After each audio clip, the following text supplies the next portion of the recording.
Now stay tuned for X-1 on NBC.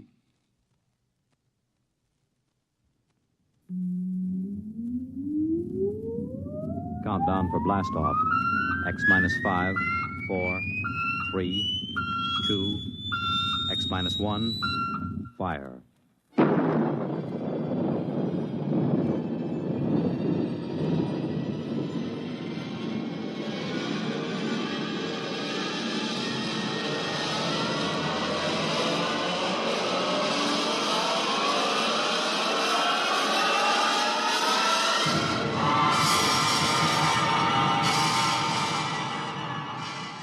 From the far horizons of the unknown come transcribed tales of new dimensions in time and space.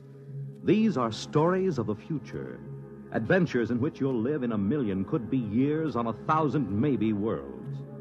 The National Broadcasting Company, in cooperation with Galaxy Science Fiction Magazine, presents X-1.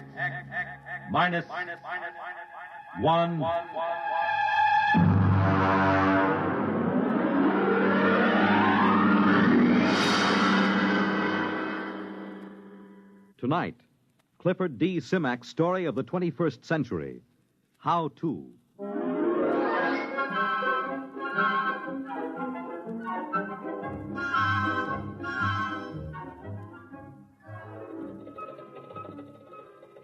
Build your own three-dimensional color TV set. Complete kit, screwdriver assembly in 3 hours. Nah, I've done that. Well, let's see. A dog is man's best friend. Build your own dog. Complete kit, spaniel model, only $250. Yeah, hey, that's it. My next project.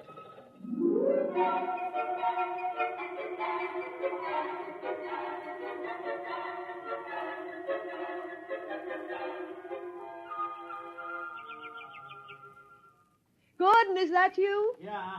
Where are you? Out on the terrace. I'm just finishing a landscape. Oh, hi, yeah. Grace, look, did it come? Don't kiss me. You'll get all full of paint. I wasn't going to. Where's the package? Well, they set it against the side of the house. Over there, see? Oh, it came, huh? I want to look at it. I would have put it down in the basement, but I couldn't lift it. Hey, this is pretty heavy for a spaniel. I can't lift this myself. Well, I'll start dinner as soon as I finish this part of the picture. I want to get the grass while the light's right. Yes, all right, so no hurry. I want to examine the kid anyhow. Of course, if you didn't waste our money on things like dog kits, maybe we could afford a robot, and I wouldn't have to cook. Yeah, all right. There. That should be enough for now. The light's beginning to get tricky. Good night. You're not going to open that thing here on the terrace. Now, you'll make a mess. I just want to see the parts. You know, this thing's too big and heavy to be a dog kit. Maybe it's a Great Dane. No, it can't be. Look, here's the shipping tag. From How To Kits, Inc. to Gordon Knight. One dog kit, spaniel model, $250, paid in full. The Great Dane cost $350. Well, all I can say is that must be the world's biggest spaniel.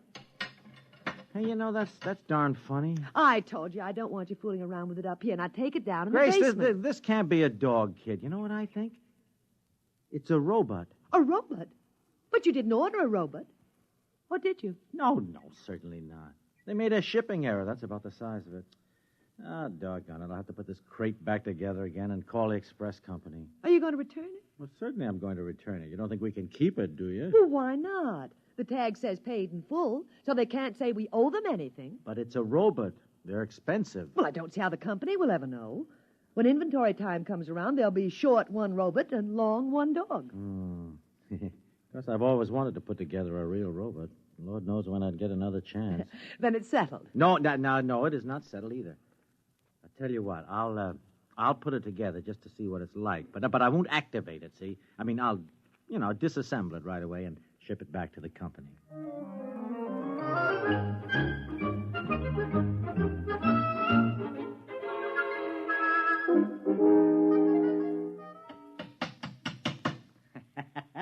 Well, there we are. Grace, look at it. Isn't that a beauty, though? You finished? Well, all but the activating. Oh. Grace. What? I was just thinking, how do I know I've got all the parts adjusted properly? I haven't the remotest idea. No, the only sure way would be to test it. You mean activate? Well, only for a minute or two, you understand? I mean, just to be sure. Then what? Well, then I'll disassemble it naturally. Well, all right. As long as you don't take too long. No. I'll have it in a jiffy. Now, here, look. Oh, you see, all I have to do is just put on the activating plate. Yeah. And turn this lock nut in like so. Now, wait a minute. Just adjust the automatic current control. Huh? Yeah, there. Now, that should do it. Now, stand back. Now, I'll turn it on. I hope it works. Oh, it'll work. I followed the directions to the letter. You ready? Now. It works! Yeah, I'll have to oil that joint. Wait. Grace, it's moving its head. My name is Albert. I am a robot. What is there to do? Well, it certainly has a nice voice. Now, take it easy, Albert. Just sit down and rest, and we'll have a little talk. There's no need to rest. I was made to work.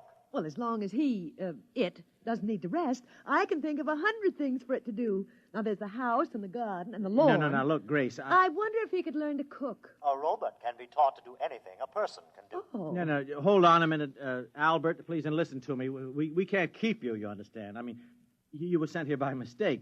But, I mean, as long as you're activated, there wouldn't be any harm in letting you do a few things. I can do anything. Good. The whole house needs a thorough cleaning. Grace. Then, of course, I'd like some new drapes for the study. No. And the kitchen hasn't been painted for 4 years. Then there's that leaky faucet. Oh, Lord. Well, what's the matter? Attachments. There aren't any. Look, he can't do all that stuff without attachments. And they cost almost as much as the robot itself.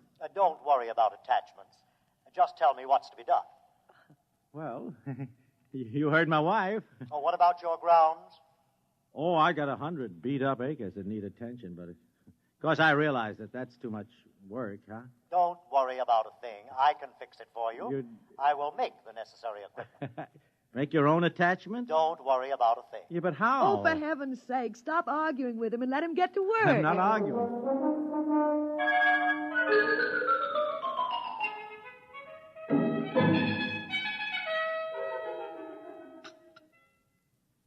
Morning, Gordon. Your coffee's ready. Yeah. How'd you sleep, dear? Oh, not so good. Kept hearing noises all night. Oh, that was Albert working in the basement. Yeah. Albert? Hey, gosh, that's right. I forgot robots don't sleep. He was working all night. When I came into the kitchen just now, I found the breakfast all prepared. He can cook. Isn't that wonderful? Yeah. What's he doing now? Oh, I don't know. Making something, I think. Oh, Gordon, he's going to be such a tremendous help to me. I'll be able to spend more time than ever with my painting. Now, wait a minute. What makes you think we can keep him? I mean, no, Grace. I mean, we could get into trouble. Well, I don't see how. I'll tell you what. Why don't you walk over and call on Anson Lee? He could advise you. What does he know about it? He's a lawyer. Well, technically, he's a lawyer. I mean, never seems to work at it anymore. Well, you have to understand Anson, that's all. Look, I understand him all right. He's a reactionary, a throwback to the 20th century. Spends all his time lying in a hammock, drinking and reading Proust. Well, it's what he enjoys doing. I'll bet that guy never assembled a kit in his life. Can you imagine that? Well, we all have our peculiarities. Just the same, he could give you legal advice. Well, all right. I'll go over after breakfast if it'll make you feel any happier. Pass the cream.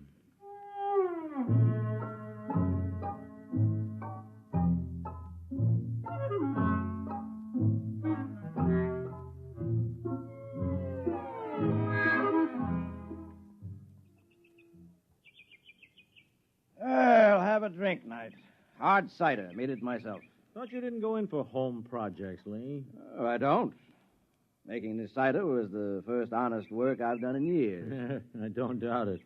Every time I get a yen to work, I look across at your place and I decide against it. How many rooms have you added to that house since you got it built? 8. Good Lord, think of that. 8 rooms. No, it's not hard once you get the knack. It's kind of fun. You just buy a how-to kit.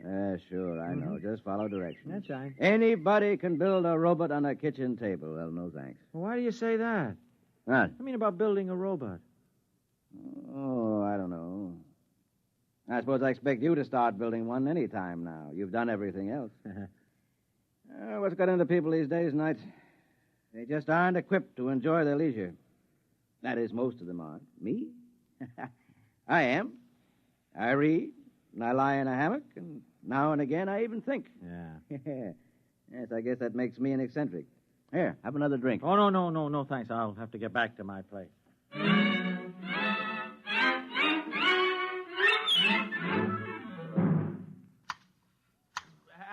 Albert! You call me, sir? Yeah, Albert, listen to me. Albert, I have reached a decision about you. But I'm not Albert, sir. Huh? You would hardly expect Albert to be clipping hedges.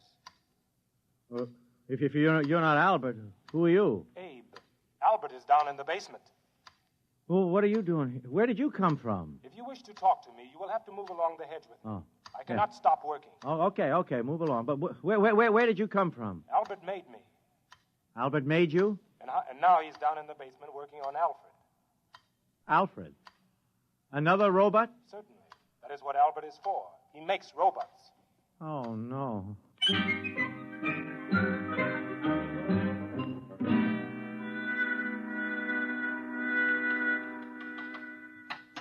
Albert. Oh, there you are. Albert, what's going on here? I'm reproducing. What? I have a built-in mother urge. I don't know why they named me Albert. I should have had a female name. Oh, but you shouldn't be able to make robots. Look, boss, you worry a lot. You want robots, don't you? Well, yeah, I guess everybody could use a robot. I make robots. I'm making all you need. Albert, put down that head and listen to me. I want to have a serious talk. Sure, boss. What's on your mind? Now, Albert, I just looked through your packing case and I found this tag. Look, it says X, 190. X, Albert. Don't you understand? That means you're an experimental model. That's correct. You were never meant to be sold. That is also correct. I know. Don't you see? That means trouble. I can't keep you. I've already taken care of that. How do you mean? I filed off my serial number and replated the surface. Well, why did you do that? So that they can't come around and take me back. They made me, and then they got scared and shut me off. But you're not afraid of me. I'm You not. assembled me and let me go to work. Yep. I'm sticking with you, boss. Wait a minute. This could mean a lot of trouble for me, Albert. No trouble. They can't prove a thing. I'll swear that you made me. I'll not let them take me back. They will take no chances next time. They'll break me up for scrap. Oh, but look, if you make too many robots... Robots are useful. You need a lot of them in this place. Now, don't worry, boss. Everything will work out. Well... I'll take good care of you. Yeah. Now, I must go back to work. Adelbert is nearly finished.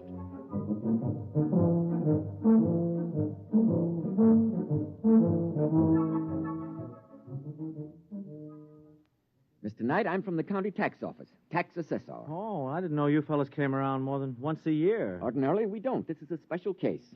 Oh? Made a lot of improvements in the place the past few days. Oh. Landscaping, painting, building. Well... Afraid I'll have to boost your assessment some. I see. Heard about those robots of yours, too. Robots? Personal property, you know. Have to pay a tax on them. Just how many have you got? Oh, one or two. I've been counting. They move around so fast I can't be sure, but I estimate the number at 38. That right? If you say so. 38 it is, then. They cost $10,000 apiece. I'll assess them at 5. That's $190,000. Oh, no, hey, that's pretty steep. But I'm going easy on you. By rights, I should only allow you a third for depreciation. Well, that's it, Mr. Knight. $190,000. Wait. We'll send you the bill with your quarterly statement. But... Good day. Good day.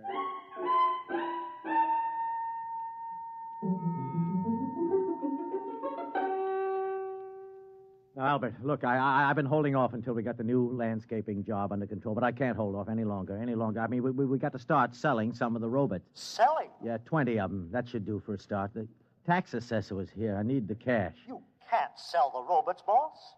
Why can't I? Because they're my family, my boys.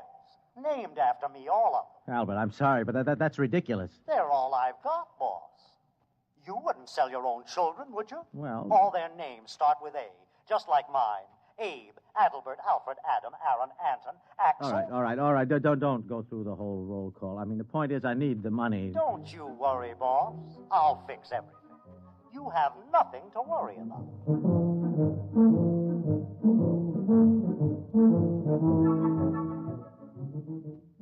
The point is, Mr. Knight, the Internal Revenue Department is always interested when a citizen shows a substantial capital gain during the year. Capital gain? I haven't made any capital gain. Oh, come, sir. I'm talking about the matter of some 52 robots.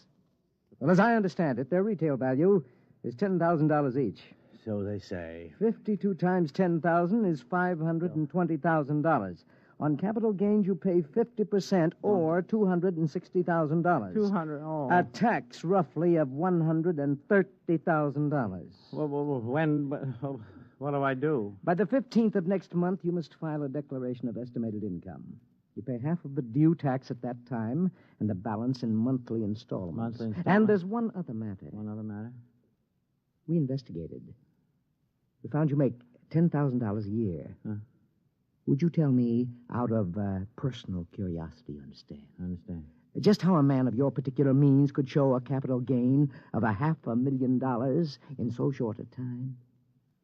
I'm beginning to wonder myself. Well, our only concern is you pay your tax. Yeah. However, some other branch of the federal government might very well want to ask some questions sometime. Oh? If I were you, Mr. Knight, I would be ready with some answers. Yeah. Good day. Good day.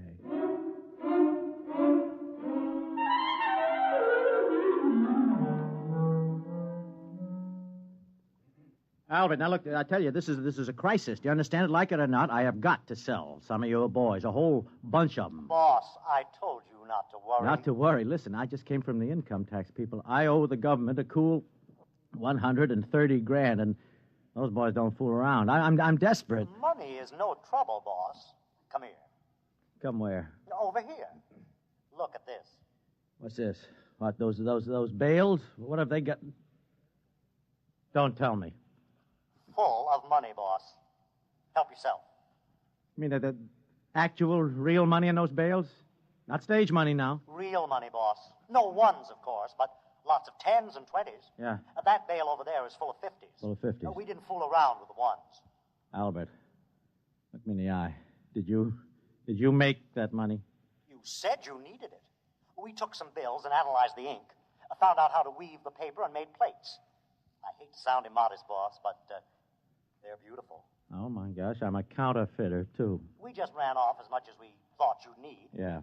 If it's not enough, we'll make some more. It's enough, not another dollar. Well, you're the boss. Albert, listen to me. There are laws in this country. I mean, you just can't go out and print money. That's a crime, don't you understand? Now, look, you take it all outside and burn it right up. You understand? And don't print any more. That is an order. Gordon, are you down here? I'm busy. I hate to disturb you, dear, but I thought you ought to know about the sheriff. I don't want to know the sheriff. He was here with a subpoena, or whatever you call them. That's what you call him. Seems the how-to company's going to sue us. Oh, no. Oh, no, all right, that does it. That Gordon, does it. Where are you going? To see my lawyer.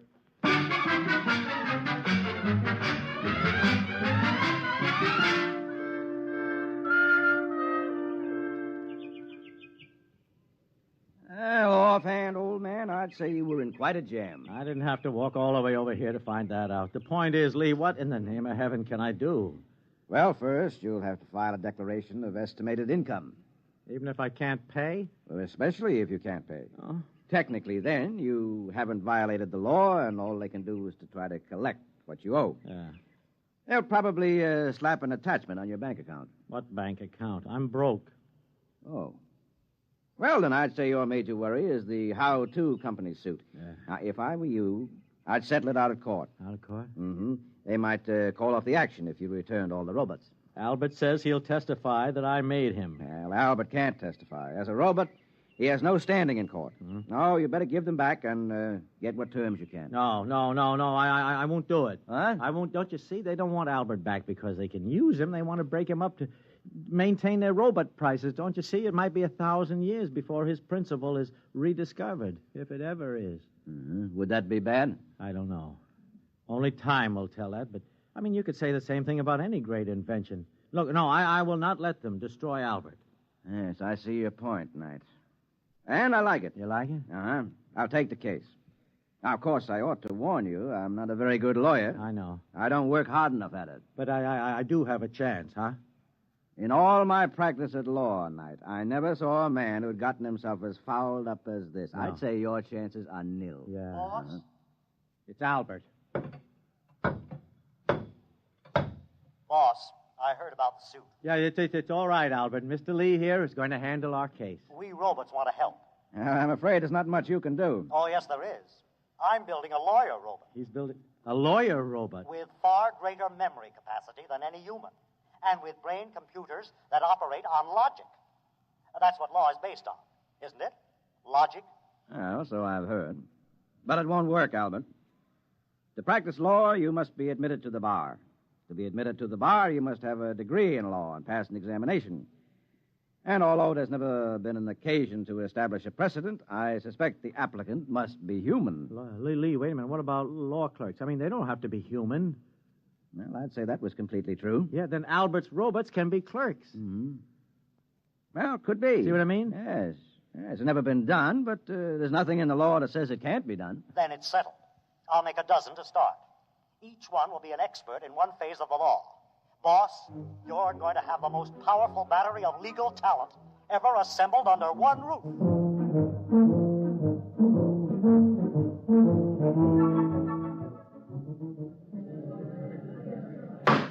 Quiet in the court. Mr. Lee, what is the meaning of this outrage? What outrage, Your Honor? Those robots sitting at the defense table. Oh, these, Your Honor, are my valued assistants. Robots? Yes, Your Honor. Take them away. They have no standing in this court. If Your Honor will excuse me, they need no standing. I am the sole representative of the defendant. My client is a poor man, and he is opposed by the most formidable array of legal talent money can buy. Now, surely the court will not deny him whatever assistance he's been able to muster. This, sir, is highly irregular. If it please Your Honor, I should like to point out that we live in a mechanized age. The court clerk uses a machine to take down the transcript of these very proceedings. To my certain knowledge, no court has ever challenged the presence of such a device as an aid to the furtherance of justice. Now, if Your Honor can point out anything in the law specifically barring these robots from the court... That's ridiculous, sir. Of course there is no such provision. At no time anywhere did anyone dream such a contingency would arise. In that case, sir, I ask the court for a favorable ruling. Mr. Lee, as you point out, there is no precedent for my ruling in any way but in your favor. Therefore, sir, with reluctance, I do so at this time.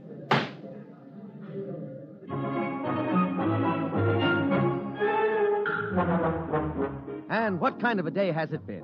It's a day in which a new kind of trial has suddenly captured the imagination of the public. A trial in which a man accused of misappropriating a robot has brought into court a whole battery of robots to aid in his defense. To give validity to their argument, Your Honor, it must first be proved that these robots are, in fact, the property of the plaintiff. That is the issue at trial in this case. So, in the now famous robot case, the issue has come down to this. Was the robot stolen or was he liberated? It is a far-reaching question indeed. Your Honor, I have already established that robots are possessed of free will, that they have the power of reasoning, and that they can most certainly reproduce. As to my worthy opponent's fourth contention, that they have no spiritual sense, I contend that this is irrelevant. There are agnostics and atheists in the human race, and in general, no one has denied them their full rights on this count. And so the trial has at last come to its end. The whole nation, indeed the whole world, awaits the momentous decision which must be handed down.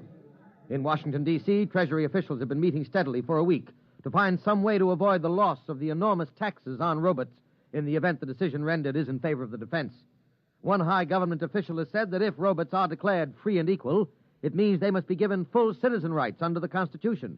Already, the chairmen of both major political parties are mapping campaigns to corner the robot vote.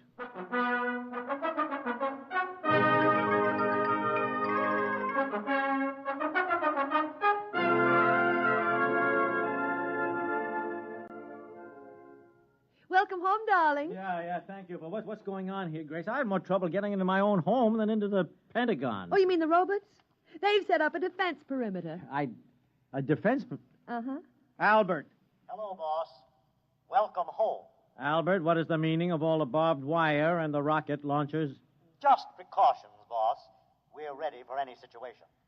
Such as? Oh, like a mob deciding to take justice into its own hands, for instance. Or if the decision goes against us? That too, boss. Dear, you two go on and talk. I've really got to get back to my painting. I have a beautiful still life that I simply got to finish. Yeah, I finished. Albert, listen. You can't fight the whole world. We won't go back.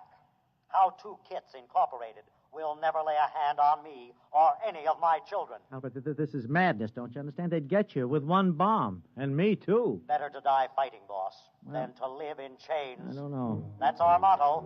No matter what happens, we're ready for the decision.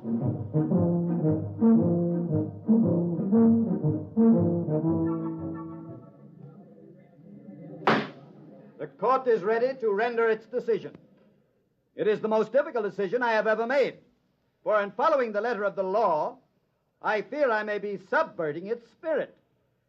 After long days of earnest consideration of both the law and the evidence, as presented in this court, I find for the defendant, Gordon Knight. I cannot rule otherwise. May I add that this ruling, in spite of the fact that I myself made it, outrages my social conscience.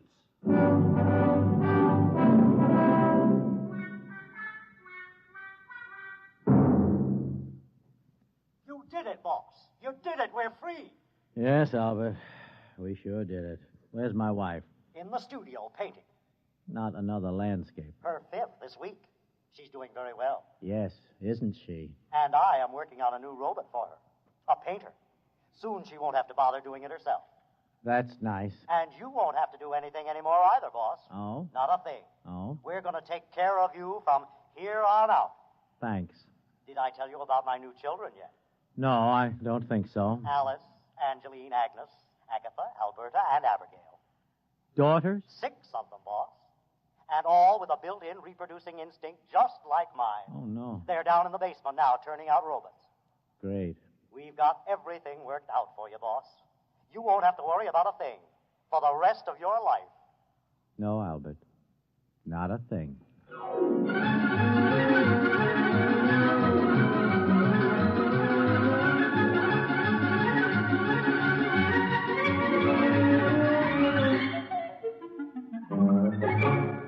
You have just heard X-1, presented by the National Broadcasting Company in cooperation with Galaxy Science Fiction Magazine, which this month features Name Your Symptom by Jim Harmon, a story of a future in which anyone who shunned a cure needed to have his head examined, assuming he still had one left.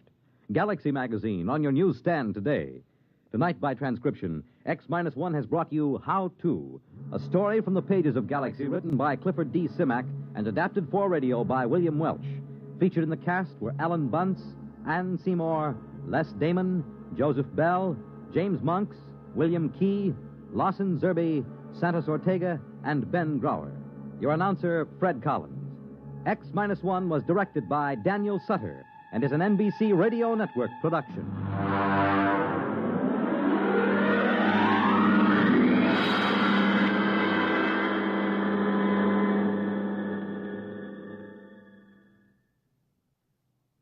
Hear politics and primaries, Dateline, Illinois, and Wisconsin, tonight on NBC Radio.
Good morning, weirdos. How are we today?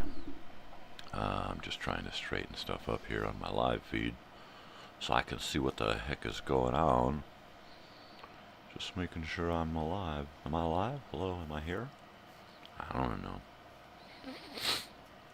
I don't know, man. How's everybody doing this Friday? Fried egg. Anybody?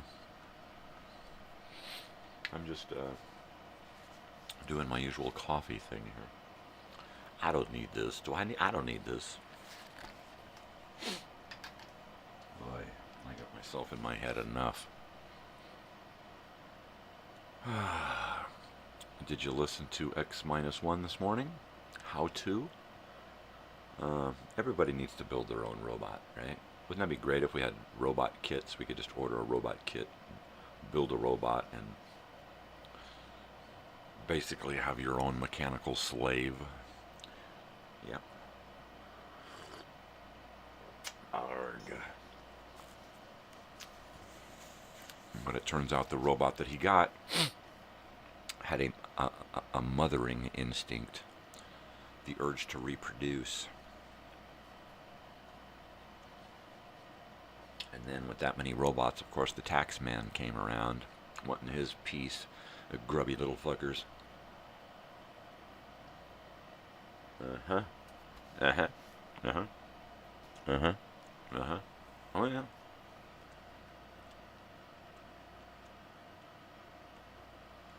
Mm-hmm.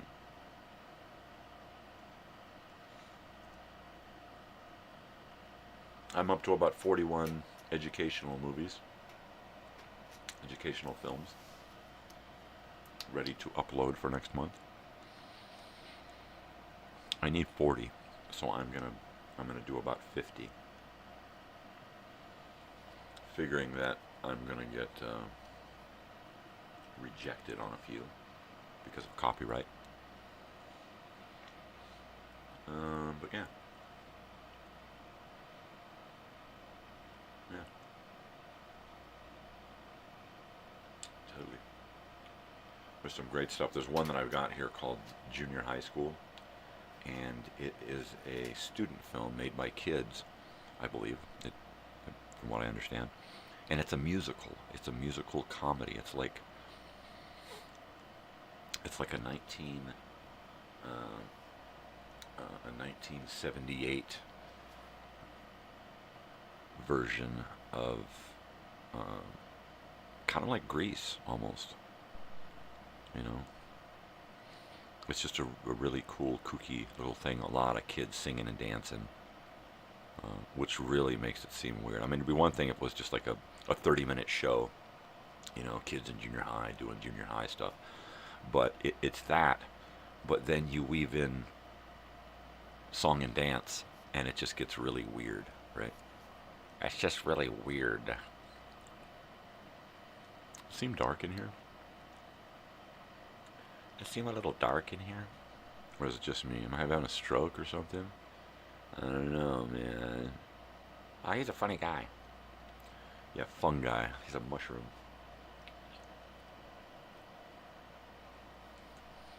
See my little pack of Anison?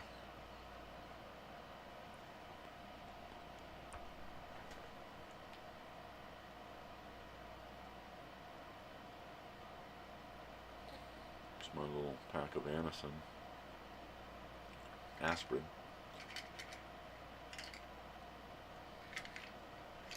Yep, one of my props for my nostalgia show.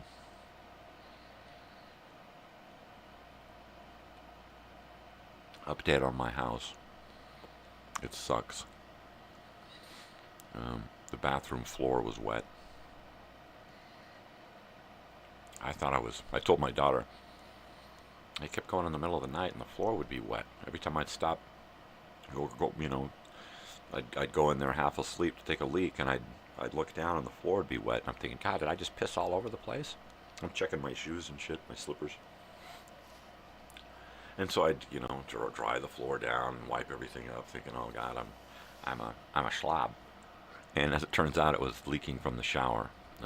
Where the drain meets the shower floor, underneath that, it just goes straight to the outside world underneath the mobile home because it's garbage.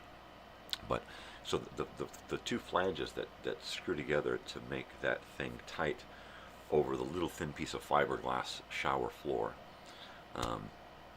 the bottom coupler was just rusted and completely rotted away, and it wasn't holding anything on, so the water was coming down. While it was going down into the drain, it was also leaking around and following the shower floor down to the wood, following the wood underneath the bathroom floor, and getting between the floor of the bathroom and the wood paneling flooring above that.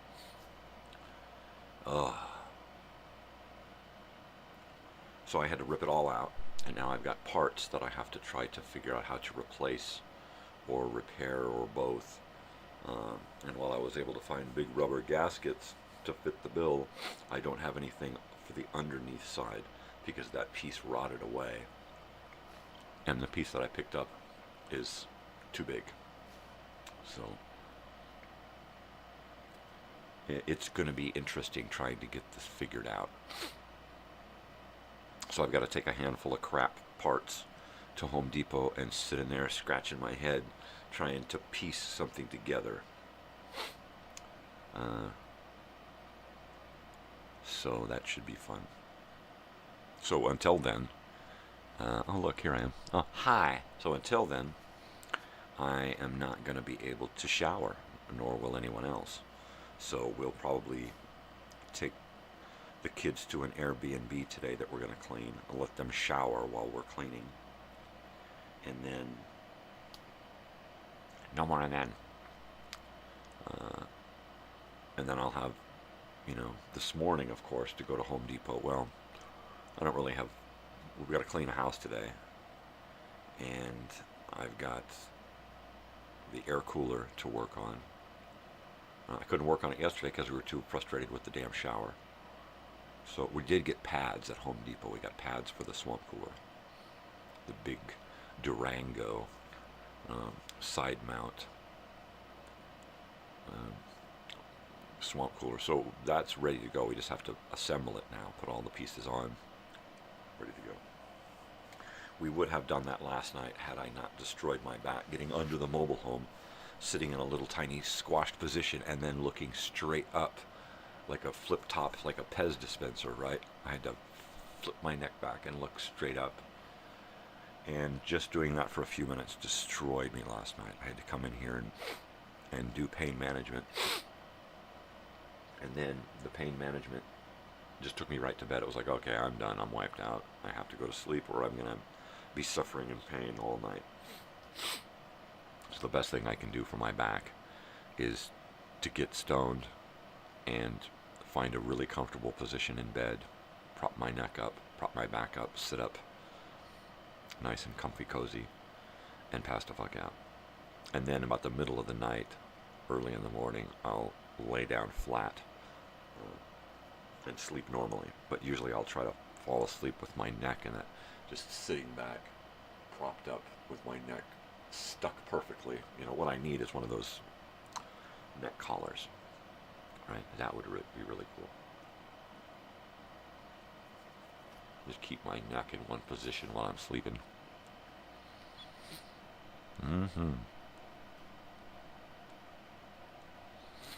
So how are we?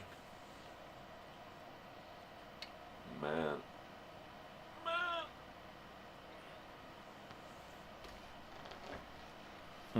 So it's Friday the 26th.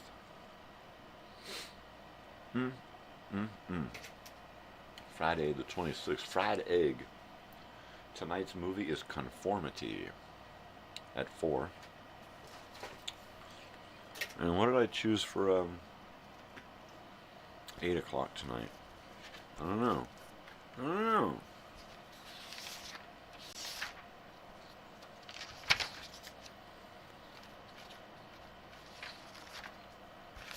Tonight at 8 is Nobody Ever Died of Old Age. It's kind of a satirical look, a humorous look at aging. and dying in America. Of course, in the 70s. But it don't compare to Junior High School Musical. I mean, dude. I didn't get to watch it yet, but I watched it playing kind of at an accelerated speed while it was saving.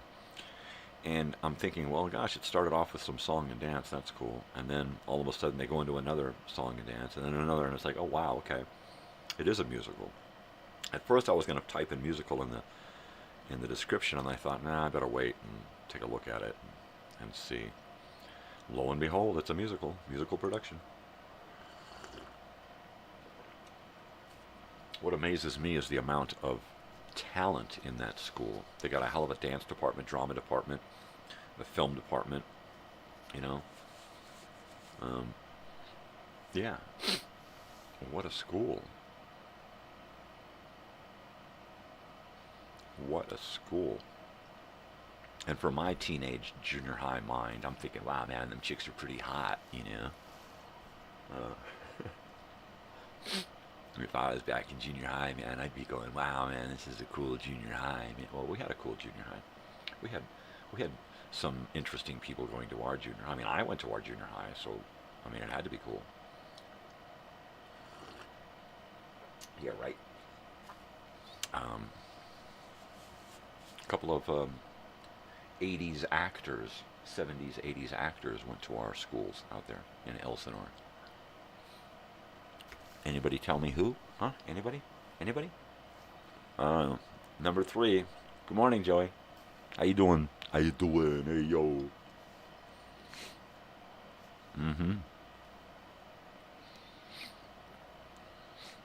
It's about time to get my load on here. Gotta get my load on. Get on out to Lodi.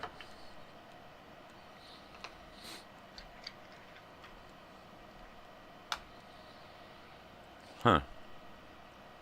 Is it just me, or am I a little glitchy this morning?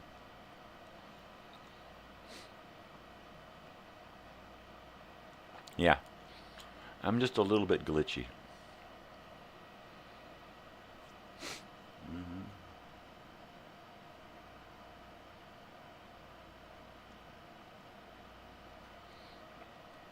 I'm going to turn off my camera here, my microphone here real quick and check my glitchiness. All right, I'll be right back, and now.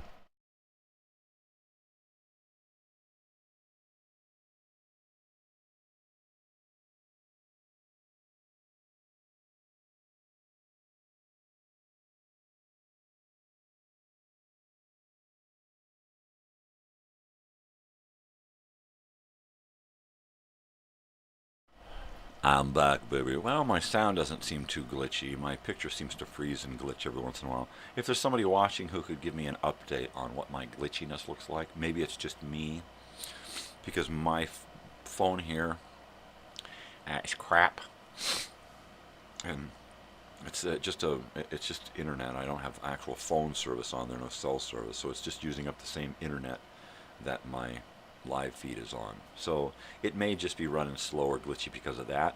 So if there's somebody out there who can say, hey man, it looks good on my end, or hey man, I don't understand what the fuck's going on, what's happening, it would really be cool.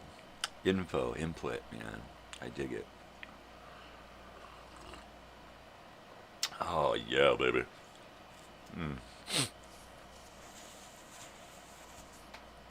Yeah, man. Tonight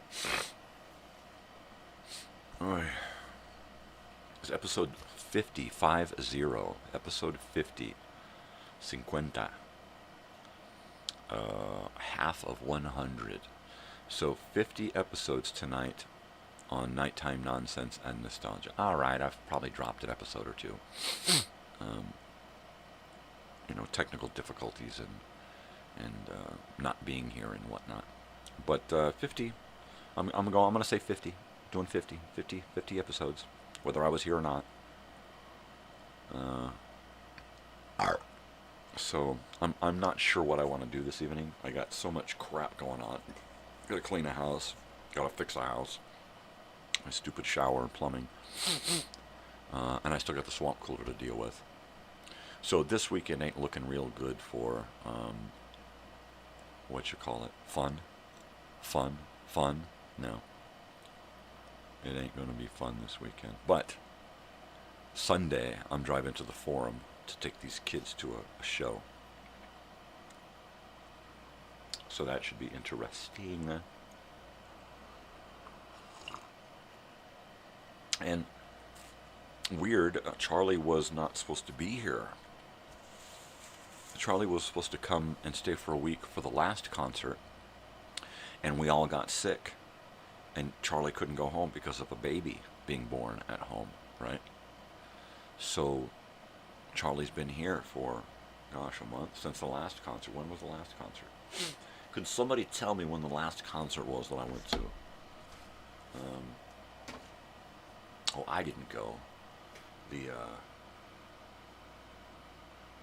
kids went, and we dropped them off, and we hung out in L.A.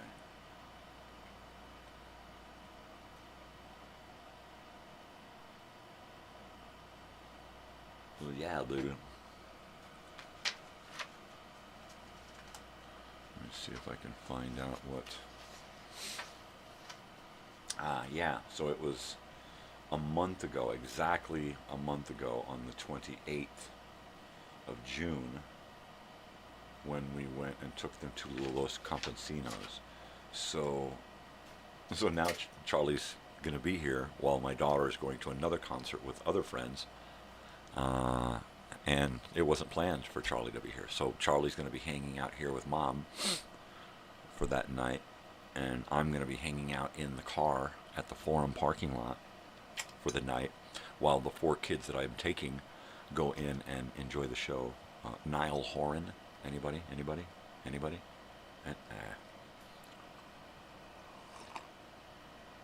I believe he's Scottish. Niall Horan. And he is one of the singers of One Direction.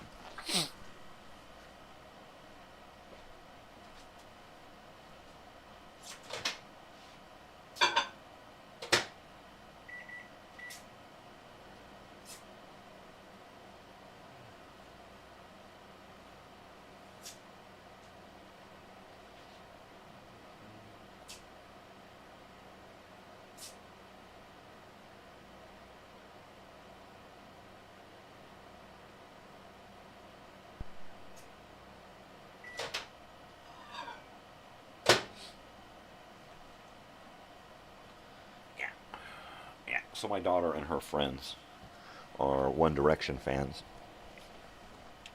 I'm a Harry Styles fan myself.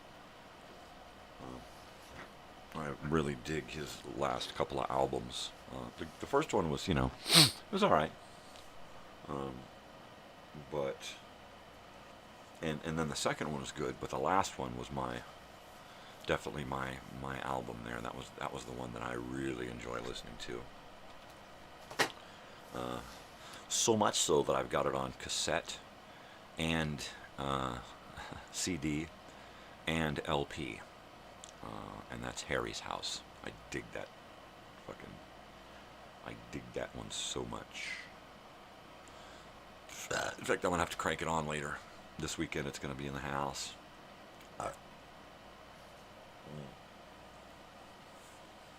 So I'm just about ready to finish up creating videos for old-time radio shows, The New Adventures of Nero Wolfe. I've already done Dragnet and The Shadow, and it's about 6 episodes, so that I've got about 6 weeks of programming per show.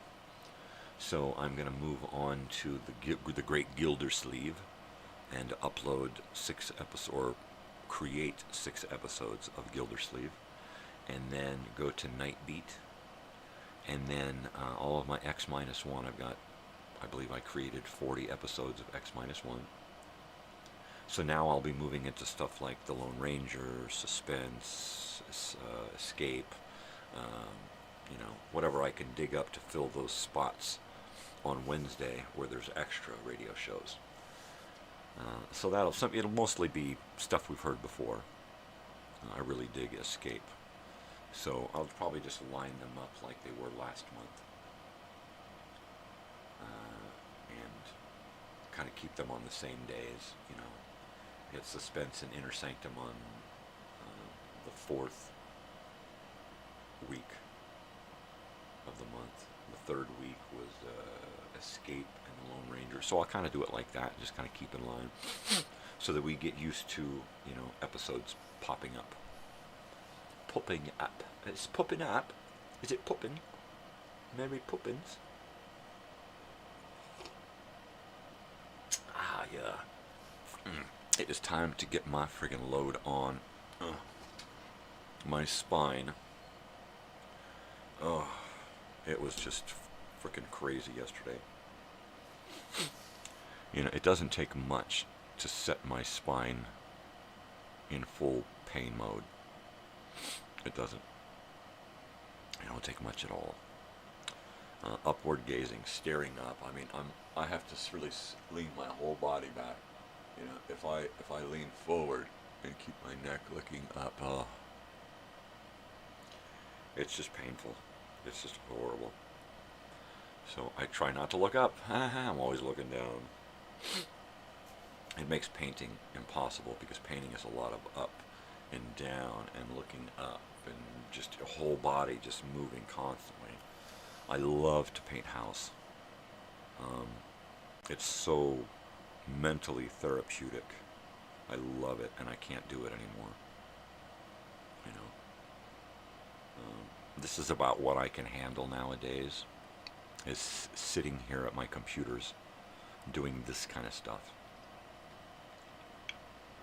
Once I rearrange this room a little bit, I'm going to shoehorn in a little workstation for digitizing 3/4 inch tape, 3/4 inch videotape, so that I can start to bring more of myself to this channel. It's got a lot of stuff about me, a lot of stuff that made me who I am on this channel, but I need more of me on this channel. By the end of next month, I'm going to be over 600 videos on my channel. A lot of live stuff, but just as much, maybe even a little bit more, of just shared content programming. So yeah, I need to bring more of me here. I need to put some more of this weed inside me here, because ow, I couldn't sleep anymore this morning. I got into bed at 9:30. 9:30 I was laying there going, do we really have to watch this crap? You really want to put me to sleep. So we went from some, I think it was the Alma Awards, some Latina Music Awards. Yeah. What is that, American Latina Music Awards, Alma? I don't remember. So we're watching that, and I'm like, I can't take these fake people anymore. Can't we watch one of those trace amounts of semen shows? She likes to watch those investigative shows, cold case files, that kind of crap. So we put one of those on, and it happened to be about something that I was familiar with. The time that Queen Elizabeth, is that her? Queen? No, not Queen Elizabeth. Queen, the last queen. Queen, what's her face? Was it Queen Elizabeth? No, because that would have been Elizabethan, right? Queen Anne. That's a song.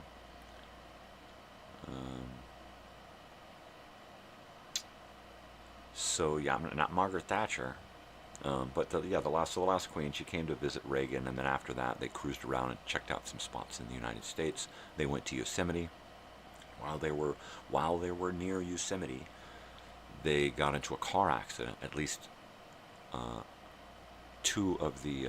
one of the cars carrying Secret Service men got into an accident with a sheriff, which was really weird. But they just came around a blind corner and smashed into each other head on, right? And the part that was familiar was that they brought in the MATE team, right? Which is the team that comes in and determines what happened in the accident. And they're a bunch of specialists and scientists and CHP officers and stuff. So they did the same thing on Chips for a couple of episodes, where they brought the mate team in to investigate the accident. So it was like, we're watching, I'm like, hey, they did this on Chips. But it was kind of weird, you know. It was just kind of weird, you know. Queen, Queen what's her face? Queen Old Broad. Of course, she's passed away recently. And now we have King Charles. Wow. Who'd ever thought, nobody ever thought that would happen. Right? We're never going to get a King Charles, right? Because Prince Charles was, all through the 80s, he was kind of a goof, kind of a joke, right? Everybody was always making fun of Prince Charles. And then he got married to Prince Diana, and it kind of got a little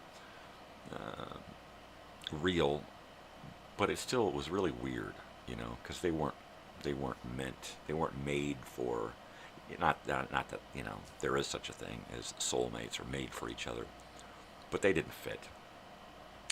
You could tell it was a sham from the beginning. And she was a little bit, you know, I mean, but wouldn't you be with all of that going on? I'd be a lot fucking kooky. So I think she did really well, all things considering. But damn, what a weird thing back in the 80s. The whole, you know, romance and relationship and wedding and kids and divorce and you know, all of that scandal and stuff. I mean, wow. And then her death. And then her kids and them coming into the whole fucked up world. Yeah, man.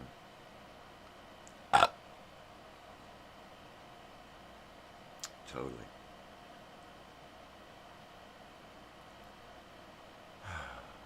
Oh yeah, pain.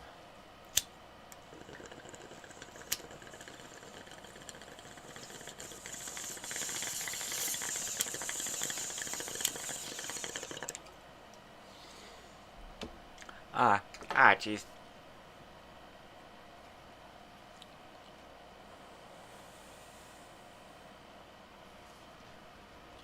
So let's see, I was doing a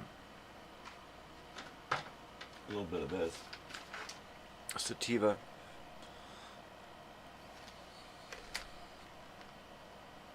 A lemon cake. And I just loaded up some strawberry cough. And it did not like cough and strawberries. I've had the strawberry cough before. It is a little coffee, but it's real heady too. That's headly. Shut up. So, yeah, in fact, I'm going to turn on this fan over here to blow some of this cold air at me.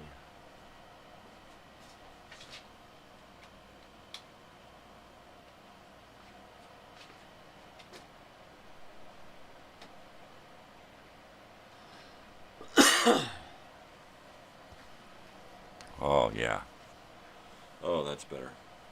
Oy. I'm always running a little bit hotter than I should be. That probably has something to do with what the doctor told me. He's like, so you produce a lot of antibodies. You produce a lot of white blood cells. He says, like, most people are down around 7, 8, you know, percent or whatever in their blood, and you're like up at 12, 15. I mean, you're producing, you're really, your body's really fighting off stuff. And I'm like, yeah, I wonder why, huh? Yeah. I mean, that should be like the first sign that there's something going on internally, right? When the doctor, you know, but he's scratching his head like, gosh, this, wow, you know, give me a break, dude. It's your fucking job. Get your head out of your prescription book. You know, read a fucking human manual once in a while. Learn what's going on. And don't be so fucking programmed to fucking send people home with a bottle of pills, you know? Get off of your fucking computer fucking pad there and do some diagnosing, right? I mean, I'd probably make a great doctor, right? Because I would actually want to use the information, you know, available to us, you know, and not just use the prescriptions that are available to us. Well, I'm sure there's a pill here somewhere that'll, let me do some research here and find the right pill. Hey, bud, I got these symptoms. What's a good pill for that? You know? Pill this, buddy. So yeah, I got a thing about doctors. I don't think I have anything else going on this weekend past today until Sunday. Yeah, but that's only one day, so that means tomorrow I got one day to do what? Hopefully, I guess, work on the reunion video, the reunion events calendar, the reunion posts, and trying to get people to share, trying to start a chain post, I guess, you know. I challenge everybody reading this, right, to share it with 10 other people who are not on my friends list, right? And that's easy because I've only got like 80 people on my friends list.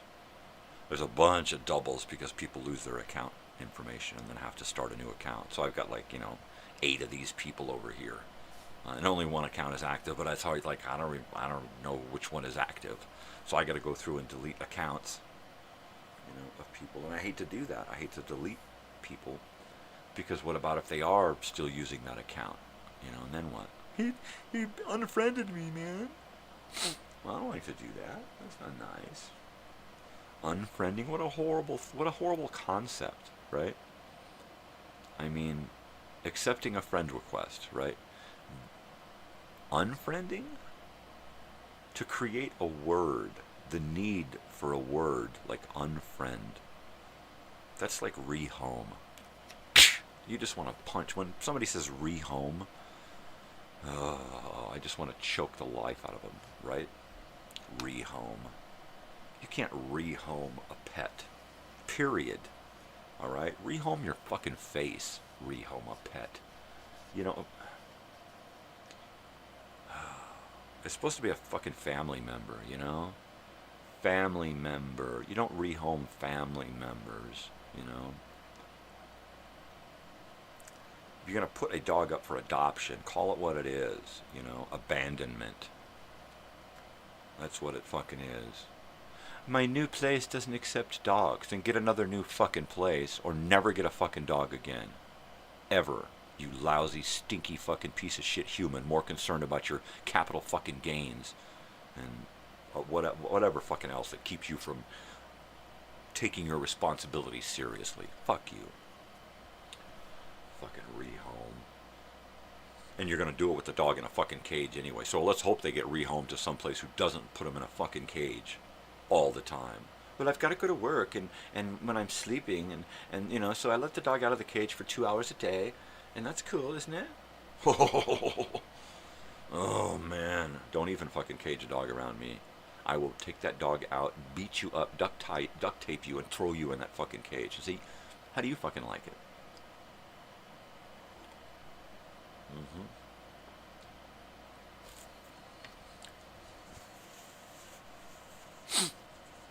Anyways.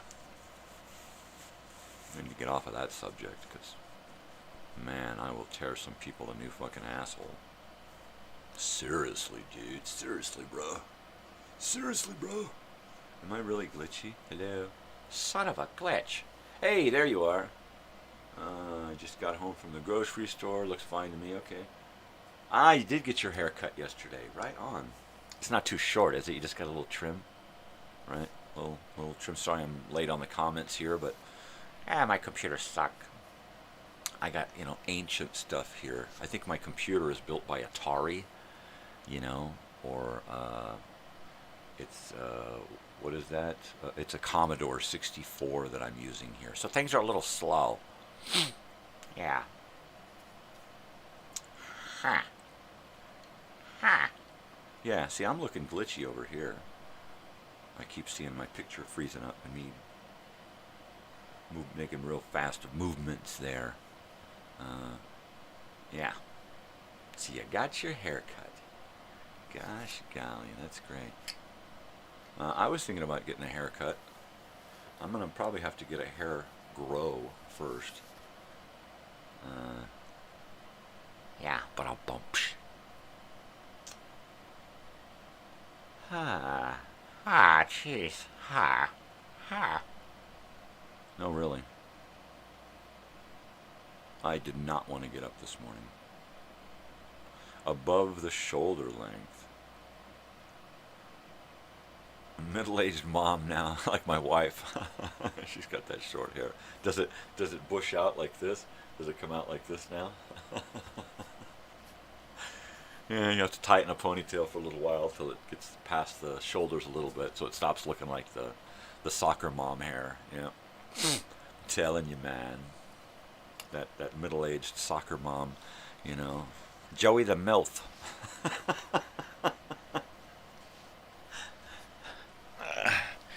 Yeah, that's funny stuff right there. That's good stuff, buddy. Thanks for that. I needed that. Yeah, I used to hate haircuts. When I was a little kid, I used to hate haircuts so bad I would cry. I would scream and rant and rave. But at the same time, it was because nobody ever touched my hair. I would go weeks without getting my hair brushed, right? Yes, you are correct, sir. Yeah.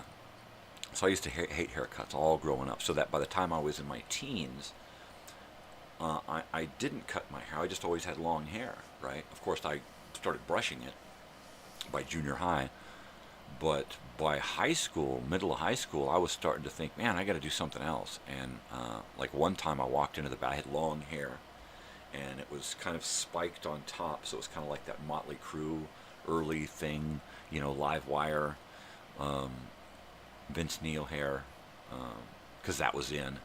And so I walked into the bathroom at my friend's house one day, all clad in leather and you know, the whole heavy metal stuff, spikes and everything. And I go in there, and I just started cutting my hair. I was depressed. I was having issues with school and friends and girls.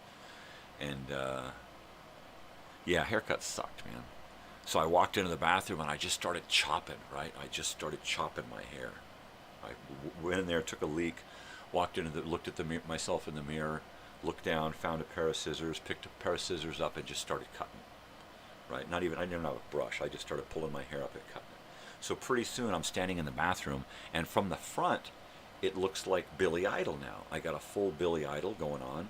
I found like some Vaseline there, right? So I grabbed the Vaseline and I just started slicking up my hair and making it stand up and doing all this stuff. And I opened up the door real, like a crack, and I said, "Hoser, come here." My friend's older brother, David, right? So I, "Hoser, come here." And he came around, and so from inside I said, "Could you come in here and help me for a second?" He's like, "Geez, what?" So I pull him into the bathroom, close the door, and he looks at me and goes, "My God, what did you do? You butchered your hair." And I said, "Yeah, could you fix the back for me?" And he's like, "Yeah, okay." So he gets the scissors and he trims up the back. His sister cut hair, Angel. So he was, you know, semi-familiar with the whole idea of haircuts. So I was like, "All right, Hoser, come here." So I got him to trim the back of my hair and give me the full Billy Idol, except I had a mullet in the back. I had long hair in the back. I just had it kind of trimmed up. So the Billy Idol mullet, right? I went through the next week of school, and nobody knew who I was. I stood in the smoking area. We had smoking areas in high school back then. I stood in the smoking area, in the corner, smoking my cigarettes, and nobody knew who the fuck I was for a week, right? I wore dark eyeliner around my eyes. I had been wearing dark makeup on my cheeks coming straight down, right? And it was just a black line, and then take it and smear it down until it fades away, right? And it was just a cheek enhancement thing that they did on the cover of Motley Crue Live Wire, I think. And they all had that black makeup on. They had really white, pale faces with this black makeup on, right? So I was doing that kind of stuff. So I was doing like a Billy Idol thing with kind of a weird makeup and weird chains and spikes, and I didn't have any piercings. But what I did do was I took little tiny links. Actually, what they were is I would take these Papermate pens and I would pull them apart, and there would be this little metal ring inside there, and I would take it and I would file it open so that it was cut on one end open, and then I would take it and bend it out and put it over my ear like a clip-on, so it looked like I had these hoops in my ear, right? And I did that for the longest time until that year when I cut my hair. I was sitting in the classroom, and I decided to pierce my ear, and I just took an earring that I had that was on my lapel that a girl had given me, and it was sharp on one end. It was a stud, and it was one of those gun injector studs, and she had her ear pierced and then gave me the earring after she switched to regular earrings, and it was just a cute little diamond stud thing. And so I'm sitting in class one day at school, in high school, watching a movie, and I just sitting there screwing around, and I just found a spot in my ear and took that earring, and over the course of a 30-minute student or educational film, I pushed that little stud through my ear lobe, one layer of skin at a time, and then got to the cartilage and heard it snap when I popped through that cartilage, and then I poked my finger holding my earlobe, pushing that thing through my earlobe to the other side, and then I had to hold my finger and thumb on either side of that stud as I pushed it through so it didn't tear the skin open on the other side. It was one of those things that you do when you're a person like me, I guess, you know, mentally unstable, highly rebellious, a high pain threshold, you know, whatever you want to say. But it was just one of those things that I did. I mean, I didn't sit there and cut myself. I didn't do, you know, crazy shit. But I wanted to put a hole in my ear, and so I did. And the lights came on, and my hand is covered in blood. And there's blood spots on my desk, right? Because I did this all in the dark, without a mirror, without anything. I'm just bored, killing time, trying to stay awake in class, because, you know, I had suffered from insomnia my whole life. So in school, I would find myself falling asleep a lot. So I would have to do things to keep myself awake. And it was just, you know, I was bored, the movie was lame, and it was like, I gotta, you know, hey, look at this, hey, check that out, oh, look. And it just happened. But when the light came on and I'm covered in blood, you know, and I was like, I just had to say to the teacher, you know, I had a little problem with my earring. Can I go get cleaned up? And she's like, oh, holy hell, jeez. Yeah, go, get out of here. So, but, yeah, I remember going through a lot of changes in high school. After that Billy Idol thing grew out a little bit, it fell over and got combed and got turned into a new wave thing, and then got turned into a preppy thing. And I was wearing Izod Lacoste, little alligator shirts. I was wearing pink collared shirts and pink collared shirts, 501s, Argyle socks, and loafers, you know. And it was like I just went through these different phases trying to figure out where the hell I fit in, or maybe there was a girl that I was interested on, so I would change to kind of suit that crowd, right? Yeah, I did a lot of that searching. I'm going to warm up my coffee. Let me reload my comments here because it's just running slow this morning. Yeah. Haircuts suck.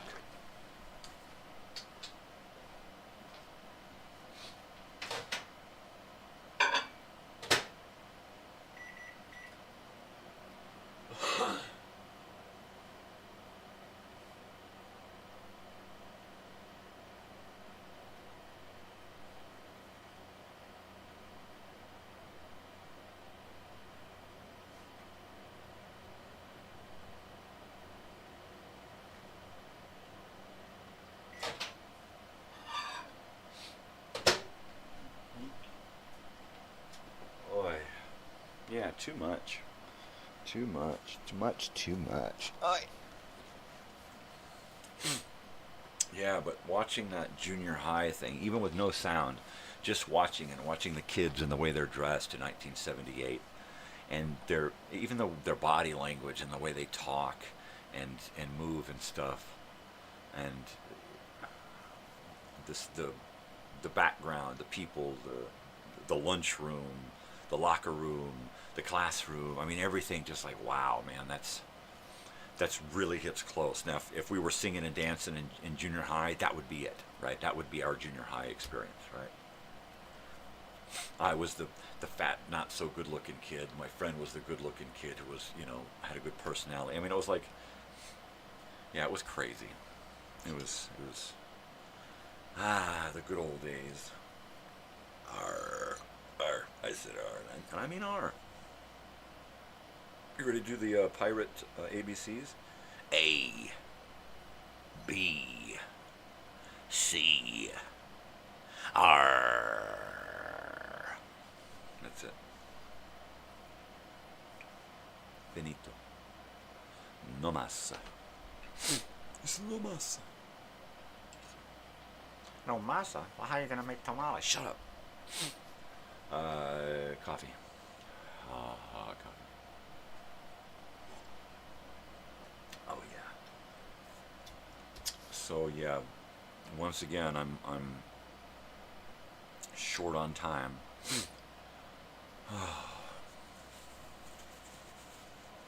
Too busy today. If I don't get the stuff done today, the swamp cooler and the shower, then there goes my one day tomorrow to get any of this stuff done or to work on reunion stuff or anything. I can't, I guess I could, I can't really work on anything computer-wise while I'm out away from the home unless I have internet access, because almost every program now on your computers you need to be online to utilize, and it's bogus.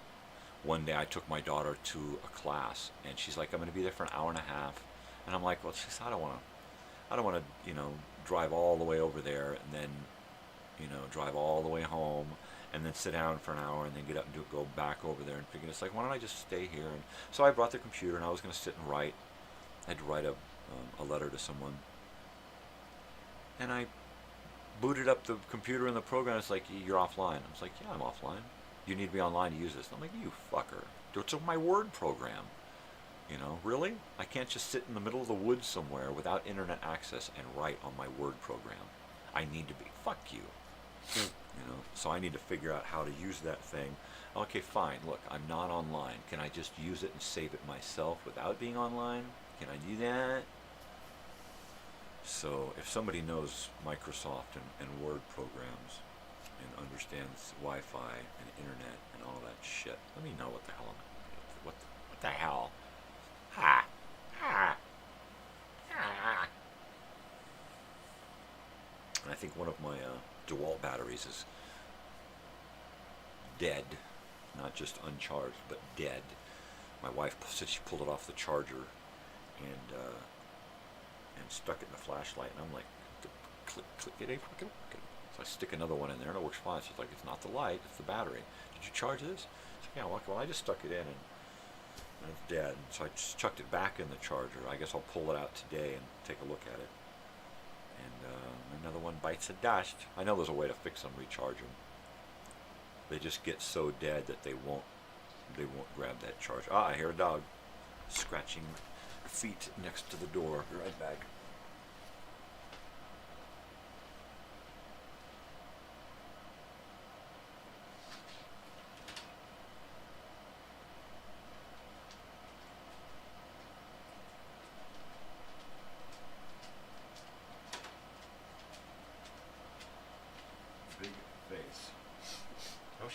face. She likes to come in here. She hears me talking, and she's like, "Oh man, he's talking to me, and I'm not there to listen." I know, big face. Psst, psst. Biggin. Oh. Oh, well, looky there. One of those, pincher bugs crawling on the ceiling. I'm gonna have to grab it and cup it and chuck it outside or deal with it.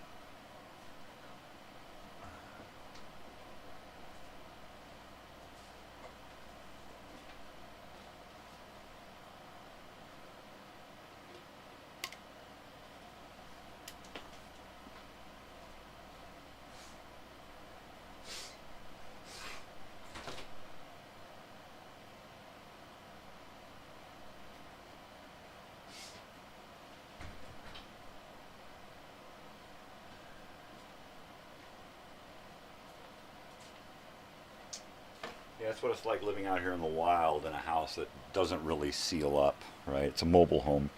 So it's like they're designed to have flaws and gaps. Those are built into the design for it to be a piece of crap.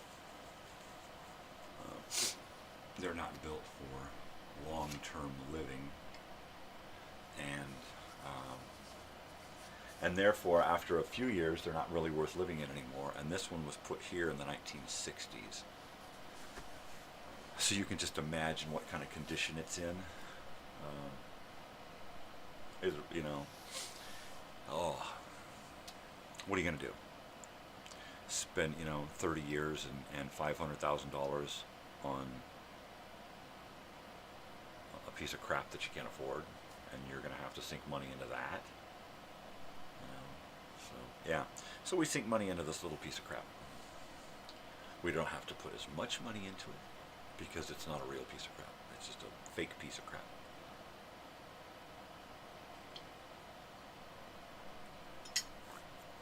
Yeah. Shoulda, woulda, coulda. And I could probably design a home that would last for a couple of hundred years at least. But it would be built out of materials that would be made to last, You gotta look at the ancient Egyptians.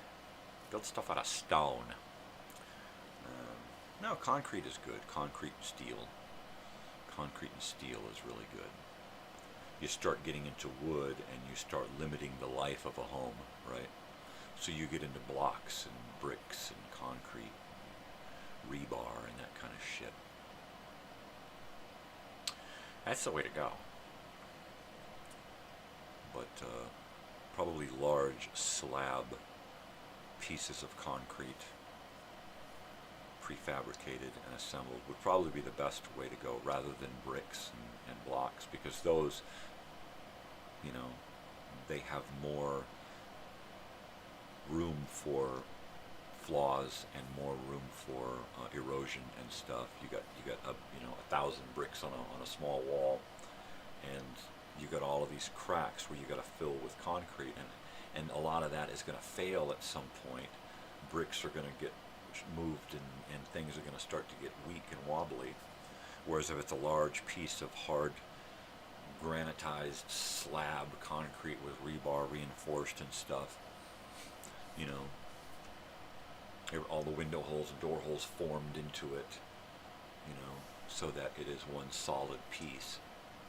4 walls, 4 solid pieces slapped together, and then steel and stone roofing, right? So that you've got the stone up on top that's replaceable but strong, so that it will last, indefinitely, unless somebody gets up there and walks on it, or baseball size hail happens to crack a few pieces. But that old school construction methods, Dude. Ah, jeez. somebody driving by. Big face. Hi, big face. How are you this morning? Yeah, I know I'm wiped out. I did not want to get up. My wife got up to let dogs in and out to get a drink. We got to get little doggy doors. Man, those dogs just are a menace to the little sleep that I get.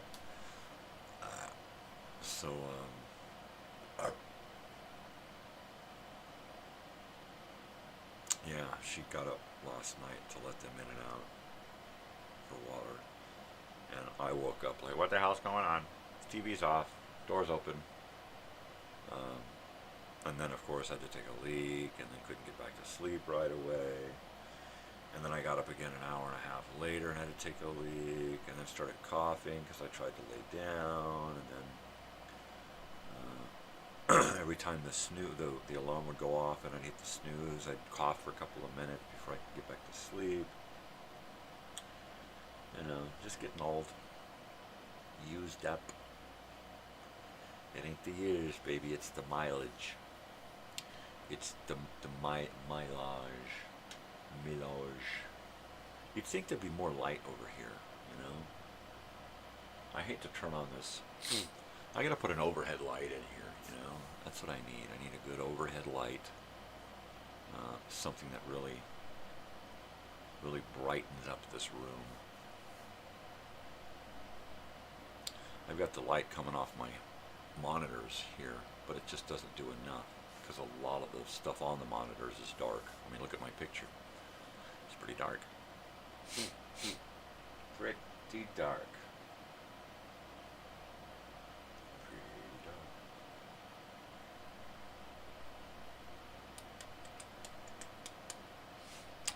Yeah. Now I'm just waiting on a phone call. Just waiting on a phone call. We'll see.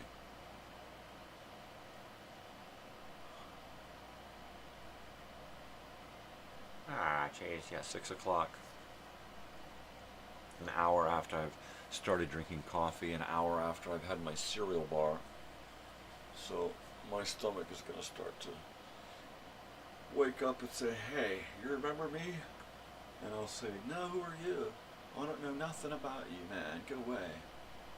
Ha. Yeah, I don't even want to get involved with my stomach this early, so I don't. I just put it off until about 8, when I know that I'm not going to refuse something to eat, right? If I try to eat, I have to eat that cereal. I got to force myself to eat that cereal bar just so I've got something in my stomach when I start drinking coffee, because I love my coffee. Good morning, everyone. But I can't really eat anything substantial until about 8. You know, and I think this morning it's going to be one of those artisan bagels with the Asiago on it, just really big and fluffy. And I'm like, ooh, this is nice. My wife made herself a cheeseburger last night. I'm saying, why don't you use one of these bagels, man? Make a bagel burger. God, that sounds great. It might be in my future. So I'm going to have a bagel this morning. A little bagel and cream cheese. And I might lay down for a couple of hours before 11, because I got to go clean a house at 11. And my wife's like, should we stop by the other house on the way? And I'm like, well, why? Do we got to do something? She's like, no, because, you know, the last time we went over to the house, it was clean, and they were supposed to have stayed there 4 days. And then we just decided to, on a whim, stop by the other house, and that's where they had stayed. And somebody had messed up the communications on which house was being booked, right? So she's like, maybe we should stop by. And I'm like, yeah, maybe you're right. We should stop by there first and see if it is indeed dirty and somebody's not doing the bookings right. Ha ha. Which wouldn't surprise me, you know.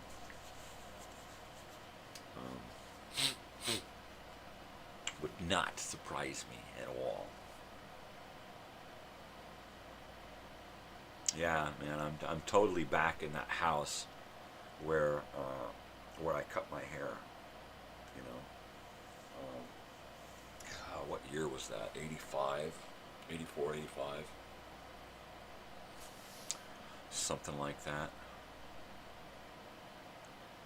And it wasn't like I went out and got my hair cut every couple of weeks to keep a specific look, right? After a few weeks, a month, that hair was too long to stand up anymore. And I just started combing it down, combing it off to one side, you know, did a little bitty GQ thing, you know, and it didn't last long, the whole Billy Idol thing. I think I did a little bit of trimming to keep it there. But, man, I totally remember that. How that was Rich and Charlotte's house, my friend Tracy's family's house. We spent a lot of time there, hanging out. It's hard to, when you're a teenager back then, it was hard to find a place where you'd feel comfortable. You felt like you belonged, like you could hang out. And that was one of those places, you know, because I grew up in a kind of a counterculture hippie type of environment. And that was that household, and it was really cool. Felt really familiar.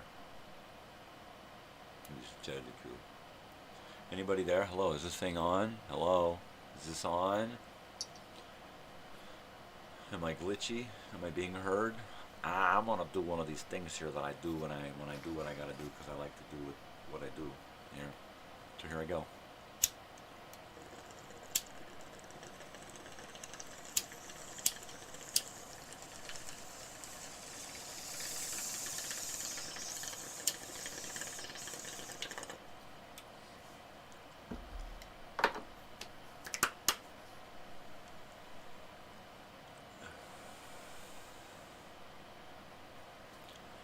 Totally.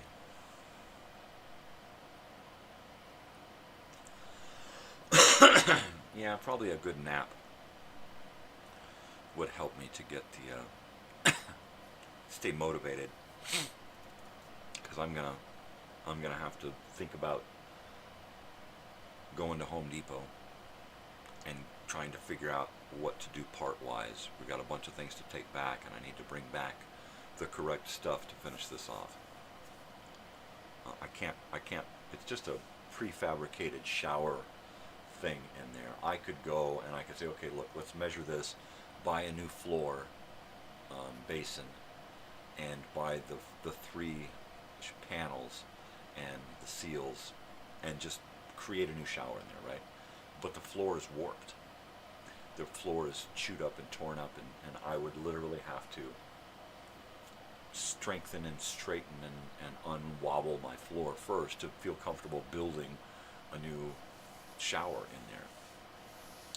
So hey, I'm here just waxing my boots. Well, I'm just waxing philosophically. Oh. Then you're gonna dry cleaners to get your, oh man, it's too bad you don't live close. My wife does the great hemming. Everybody's always bringing a bag of pants over to my wife. Can you hem these for me? And she'll like, all right, hold still. And she'll do measurements and say, all right, get out of here. Or repairing clothes, or creating stuff, you know. Half of my thing got ripped off. Can you fix it? My liner fell out. Yeah. All right, well, good. I hope you got a good cleaners over there. Totally, man. Cheers. Cheers. Oh, it's cool again already. I got to warm it up. All right, well, have fun at the dry cleaners. Pick me up a latte while you're at it, bruh.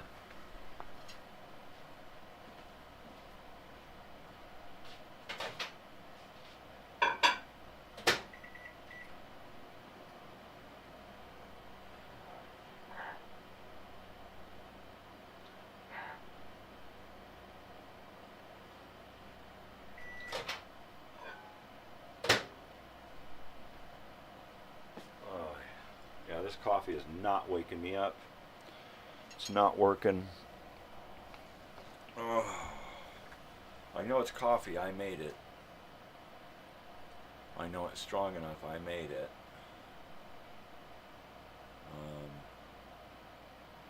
I'm just drained, man. I'm just totally wiped. I'm just totally fucking wiped out.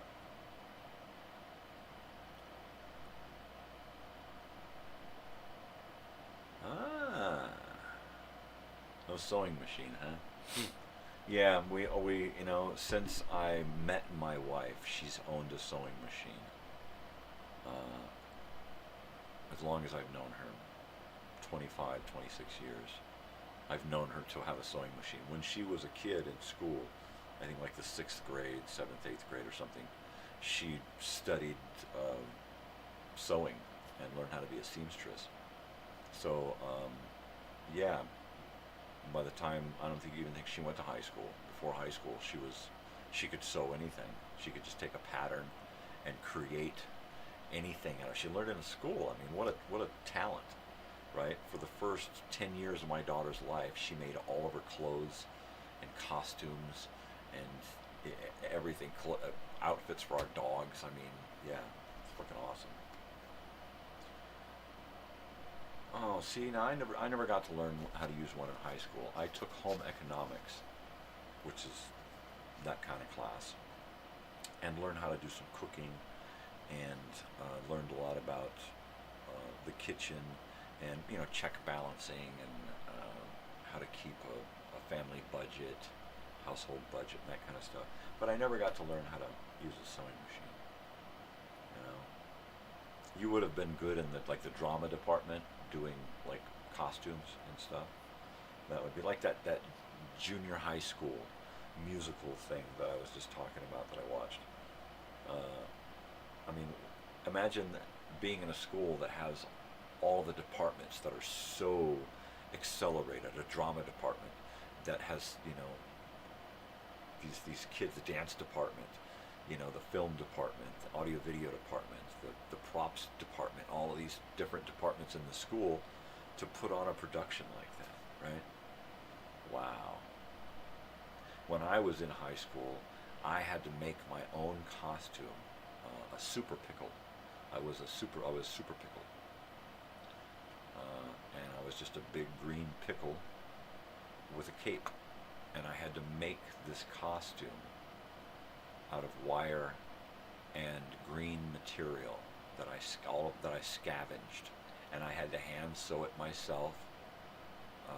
And I stayed up late hand stitching this pickle costume, and it was just basically a green skin over a wire frame, and I just put it on, and it had something to hold it all supported on my shoulders, and that was it. I was a pickle with a cape, and it was horrible. Oh, there was a costume team? Oh, come on, man. You gotta be kidding me. Yeah, theater arts. Wow, man. Now, see, there's something to get into, Theater arts. That's really heavy. Because those skills there, you can also get into like roadie type stuff, helping out bands set up their stuff, especially if they've got a big stage performance thing, where they need costumes and set design and lights and that kind of shit. Yeah, that'd be building sets. Exactly. That's one thing that I was really into. When my father went to UCSD, he was in communications, and he got into creating videos, and he would bring me down, get me out of school and take me down to help him. And I think it was because he knew I was screwed up, so he would keep me out of school a lot and keep me busy doing other stuff. They had this props department down there at the audio video department area. It was a big building with big giant studios with big glass partitions and rooms with big mixing boards and switches and dials and levers and stuff. It was fucking great. But I loved to go into the prop department warehouse, and it was a high ceiling, and it was just, you'd walk through and there'd be all of these different style walls, right? And there'd be enough of them to fill up the stage. Ooh, these are all brick. Ooh, these are all wood paneling. Ooh, these are all exterior. And look at the different doors, different windows, some with windows, some without windows. You could mix and match stuff. And then it had a furniture and all of the stuff to create bedrooms and living rooms and kitchens and bathrooms. And you could just go through them and say, okay, let's take all of these and let's build us a house. And we'd go in there, and we built the Honeymooners set, the Jackie Gleason show, Honeymooners. And we built that room, that one room that they used with the door and the window and the dresser and the table and the refrigerator. And that was pretty much, you know, a door over here, a window, a dresser, a table, a couple of chairs, and a refrigerator. And that was the set. It was so simple. And so we just recreated that, you know, and my father wrote a Honeymooners skit. And I had to be Ralph Cramden. But it was, you know, that was my favorite part about that, was the behind-the-scenes studio stuff, you know, because I never wanted to be on camera, not when I was a kid. I hated it, but I did it because I was told to do it. But I preferred to be in the room mixing the cameras, camera 1, camera 2, camera 3, fix that spotlight. Yeah, really, that was even a little kid, my father was doing projects and having me in the studio, the mixing booth, taking care of that end of it, because he could gather up friends of his from classes to do the talent, right? And then he could work with me ahead of time to have me understand when and where and how to mix the cameras, you know. And so I'd be doing this stuff in a room, and I'm like 10, 11 years old, 12 years old, in a room with adults behind me in chairs watching the production happening. And I'm a kid doing this, and my father's out there acting and dancing and singing, and all of his friends are doing stuff, and I'm in here, you know. And once again, that's kind of where it started. At an early age, I learned how to be a pretender. Well, you took technical theater for 4 years, and theater arts for 1. Dude, move out here and get a job here at the theater. We have an actual theater out here, you know, a stage and that kind of stuff. I can't remember what it's called. Joshua Tree Performing Arts Theater, I think is what it is. And it's a theater house. It's got a little place behind it where they do music and conservatory stuff. But I don't know too much about it, but it'd be neat to find out. You know, I often thought how neat it would be to go in and try out for a part and do a part in a play, you know. But physically, I couldn't commit, because I could never guarantee how I'm going to feel from day to day, right? But you know, I've always thought about that. That'd be neat, you know, to get into theater or video, in one aspect or another, behind the scenes, you know. That's probably why I wound up here, because I got a little bit of both, you know. I can wet my lips doing on-screen stuff, really, you know, use my chops doing video crap behind the scenes, you know. But yeah,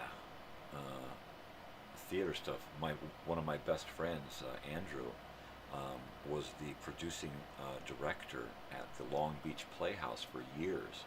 Pulled off a whole bunch of just fabulous plays, and did some directing, producing, a little bit of acting, and then he moved up like Placerville County, El Dorado County, up there in Northern California, and now he's on the El Dorado Arts Council, and he does the same thing up there, sets up shows and puts on things, and has more time to involve himself in his own artwork and with his family and stuff.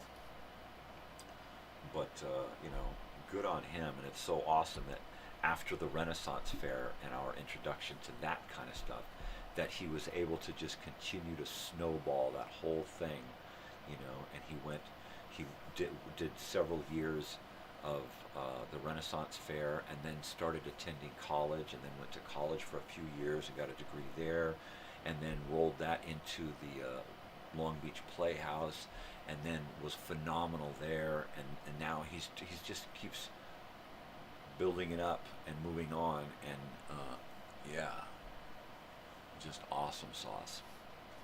Really, really cool. Yeah.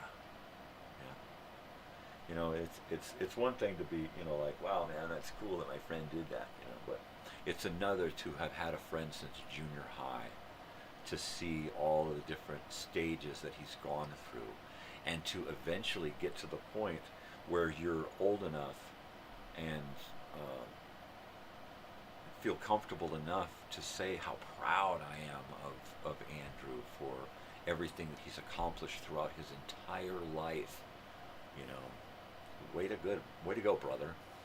You know, he, you know, right up until the last 10 years, when he, you know, finally, well, 10 or 15 years, when he started a family, you know, and now he's got kids and a wife, or a wife and kids, I guess. One's got to come before the other, and a very, you know, successful career. You know, it's freaking awesome. It makes me feel really good to know that a few of my friends from the past made it out, you know, and actually achieved success, you know, and probably completely different success from what they had imagined way back when, you know. But yeah, it's really neat, because there are a lot of my close friends from the past, you know, really blew it. I mean, I blew it, you know, big time a lot of times. I just gave myself over to depression, right, which was a blow it. But a lot of people, you know, gave themselves over to a lot of other stuff: crime, drugs, infidelity, marriage, whatever it was that, you know, screwed them up. Very few of us came out of that era, and made it good, you know. And those of us that did, past, you know, being married 30 years and having kids and grandkids and having that job they retired from, and now they go on, you know, vacation 8 times a year or whatever, past all of that peripheral stuff, you know, did they really make it? You know, did they really do what they felt they had to do? You know, and that's the one thing that I can say about Andrew is he did that. You know, he followed his heart all the way, and he's still there. You know, and that is, you know, had I not been in the throes of depression most of my life, hiding, pulling the blankets up over my head, saying "fuck the world," you know.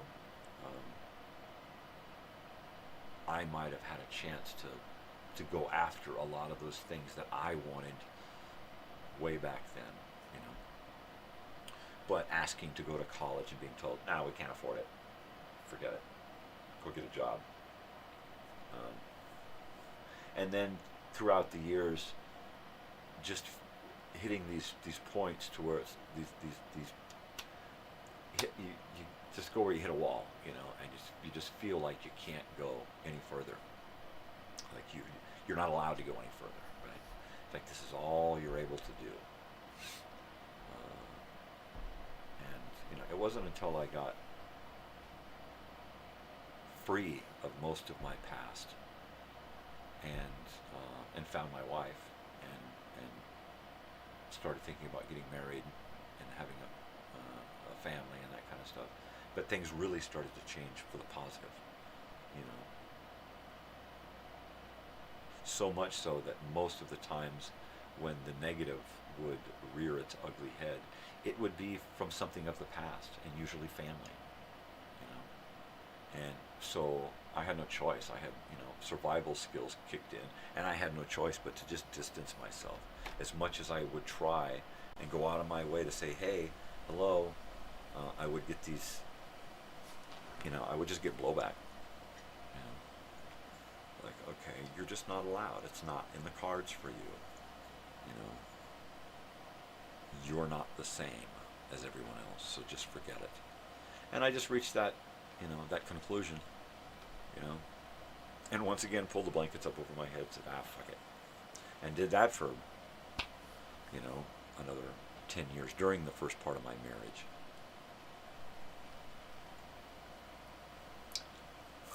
And, it probably came a lot from seeing my wife's family and going to a party, just an average weekend party, and for her to have, 50 family members there, right? Literally related to everybody. And I never had that, right? During our entire marriage. I never had once where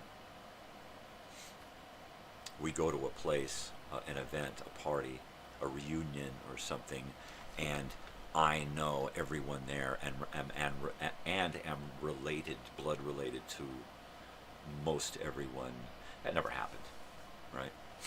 I don't think I was ever once invited to a family reunion, especially after I married a Mexican woman, right? And whether they say it or not, that's what you see, that's what you feel, that's what you take in from that kind of,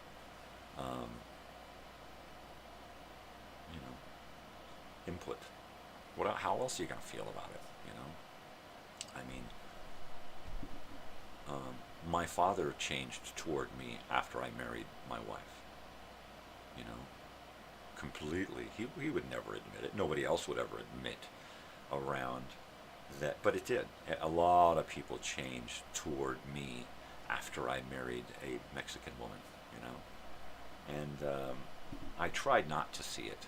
But after a while, it just became so apparent, especially in my father, which was really hard to deal with, being so close to him, or at least thinking that I was close to him. And it was just weird, It was just really weird and bogus. It was really bogus because I'd always been told a bunch of shit. And then that's when I really started to figure out there was a lot of bullshit involved with what I had been raised to believe, So once again, I had to extract myself for survival purposes. What are we going to do? I mean, once again, I don't hate anyone over anything, any people's decisions and how they perceive, me and my family and way of life or whatever. That's on them. I'm not them. I can't make decisions for them, nor can I judge their decisions because, I'm not them. I don't believe in peers making decisions for other people, because you don't really have a peer. I can't walk into a courtroom and know that 12 people and the judge are my peers, because they're not. They never will be. Gosh, isn't he high and mighty? No, we're just on completely different levels. High, low, medium, whatever. It doesn't matter. It's not about status. It's about just being different, right? And so therefore I cannot take judges, because usually judges are living in a completely different world than the average person. Maybe they came from average, but they ain't now. They are on an upper, higher pedestal than everybody else because they put themselves there. And they're in the position to make judgments upon everyone else. And there's, no judging. Well, that's what I believe in, no judging. People need to be taught at an early age to judge themselves, right? And if they can't, then that's on us, the adults, the here and now, and need to worry about the up and coming and make sure that they got their shit together. My daughter, she's got her shit together. Sure, she's a kid. She sits there and plays video games. It's summertime. Stays up till 4 in the morning giggling with her friends, But she got her shit together? Yeah. She's not going to shit on people. She's non-judgmental. She's helpful. She's courteous. She's kind. She's courageous.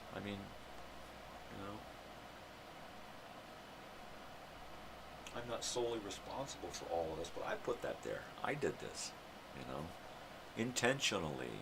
I didn't just throw a screen at her. I didn't just say, leave me alone, I'm busy. I didn't just say, no, I gotta work. Why don't you come to work with me? That's what I say. You know, I don't know how many times I took my daughter to work with me. Or if she'd want to play, I'd sit down in the dirt and play Hot Wheels with her. You know, or if she wanted to play Barbies, we'd sit and play Barbies together. You know, so I could have that time. You know, and it wasn't so much that we were playing, is that I had the opportunity to give those little bits of influence to her during the formidable years, you know. And the love of her mother and respect of her mother is why she took Spanish for 4 years in high school and continues to, you know, to try to learn more about Spanish. You know, love and respect. She doesn't judge me, you know. My daughter never judges me. And, you know, that's important, you know, because she knows that I'll never judge her. I don't judge her. I don't judge her friends. I don't judge her musical tastes, her lifestyle. I just say, yeah, right on. You know, I'm there to back her up 100%. You know, if I were to go to my father and say, hey, check this out, he would really dissect it and tear it apart. Say, well, what about this? And why did you do this? And how come this isn't happening? And he would get into this whole, you know, professor thing. And it's like, dude, I just wanted Dad to say, yeah, that's cool, man. And it was hard to get that from my father. Really hard to get that from my father. So I make sure that my daughter gets that all the time. She's always being told that she's loved and that she's good and that she's smart and she's beautiful. And every single day I tell her, you know, every single day. Because that's I'm here to create that inside of her, right? That's my job. Is for as long as I'm here. You know.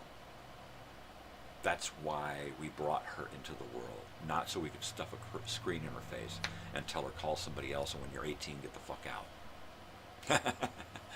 Oh, it hurts to know that that kind of stuff happens. Still happens. That whole you're 18, get out thing still happens. If you raised a person in your home for 18 years and then you want them out of your house so bad, you did a bad job. Shame on you, the parent who wants their kids out of their house. Oh, these teenagers, I can't take them anymore. Oh my gosh, I've never gone through that. Through my daughter's entire life, I've never thought, oh, these are horrible years. Are you kidding me? Every single year has been the best year of my life with my wife and daughter. There's been no, oh, remember those two terrible twos? No. Remember that, you know, the sixes? No. No. She was never. She was just, you know, I'm not going to say perfect, but she was a perfect kid. You know, she wasn't perfect, but she was a perfect kid. You know, everything she did was kid-like, all growing up. A little smarter than the average kid, because she really invested herself into schoolwork. And it's paying off now. But she's her own person, and she's as much of the goodness that I could muster and my wife could muster out of ourselves to create her and to help her create a being within inside of herself that's worth having on this planet. You know, and why? Because we didn't go out and have 6, 8, 10 kids and then have to hire a nanny to fucking raise them, or have all these kids and then stick them in daycare. You know, that's not why you have kids. You know, if you're a slave, that's why you have kids. You're raising more slaves to have that slave mentality, and if you don't need to be there to raise them, you need to be out slaving, right? So that you can live with the slave life. God, man, the ass backwards fucking world that we live in is just so fucked up, right? You're told that you have to have this in order to have this, and have this, and then you get all of those things, and it's a house of cards, and it'll fall apart, you know, with one little tug on something anywhere. You know, you lose your job, you lose your house, you lose your wife. You know, you lose your wife, you lose your house, you lose your job, you lose your kids. You lose this, and this, and this, and this, and this. You know, you become an alcoholic and you lose it all. You do this and you lose it all. You know, any number of little things, you know, but there's very few ways to succeed, right? And most of the ways to succeed is a lot of slavery and ass kissing. Am I right? Am I right? Tell me I'm wrong. You can't, because that's true. You know? It's horrible, but it's true. What are you going to do? Nothing. Keep slaving away. Hi-ho, hi-ho, it's off to work I go. Ba-ba. It's all you know, so that's what you do. That's what you're programmed to do from birth. Why? Because you see your parents doing it. Parents are slaving away. God, they seem really unhappy. I want to be that. You know? I know they're unhappy because he didn't have the right job, or he worked too hard, or he had the wrong wife, or whatever was the issue. You think you're going to do it better this time, better than your parents did it, even though they got divorced and you never got to see your dad, and you know, you lost 18 jobs, whatever. You know, you think you're going to do it better, and you go out there and you just nail it until, you know, your wife cheats on you, and then it all falls apart. It all falls apart. She you know, she decides, she wants a divorce. You know. And then she just says, you know, I got no use for you anymore. Huh. And you just have to pack it up and go and leave everything behind. No more kids, no more house. You know, you've started drinking, so now your job is screwed up. You know, now you're homeless because you can't afford to pay all of this. And you know, so then you're just fucked. You're just fucked. And it can happen just as easily for anyone, you know, male, female, rich, poor, good, bad. At any old time, reality will step up and say, guess what? Bad slave.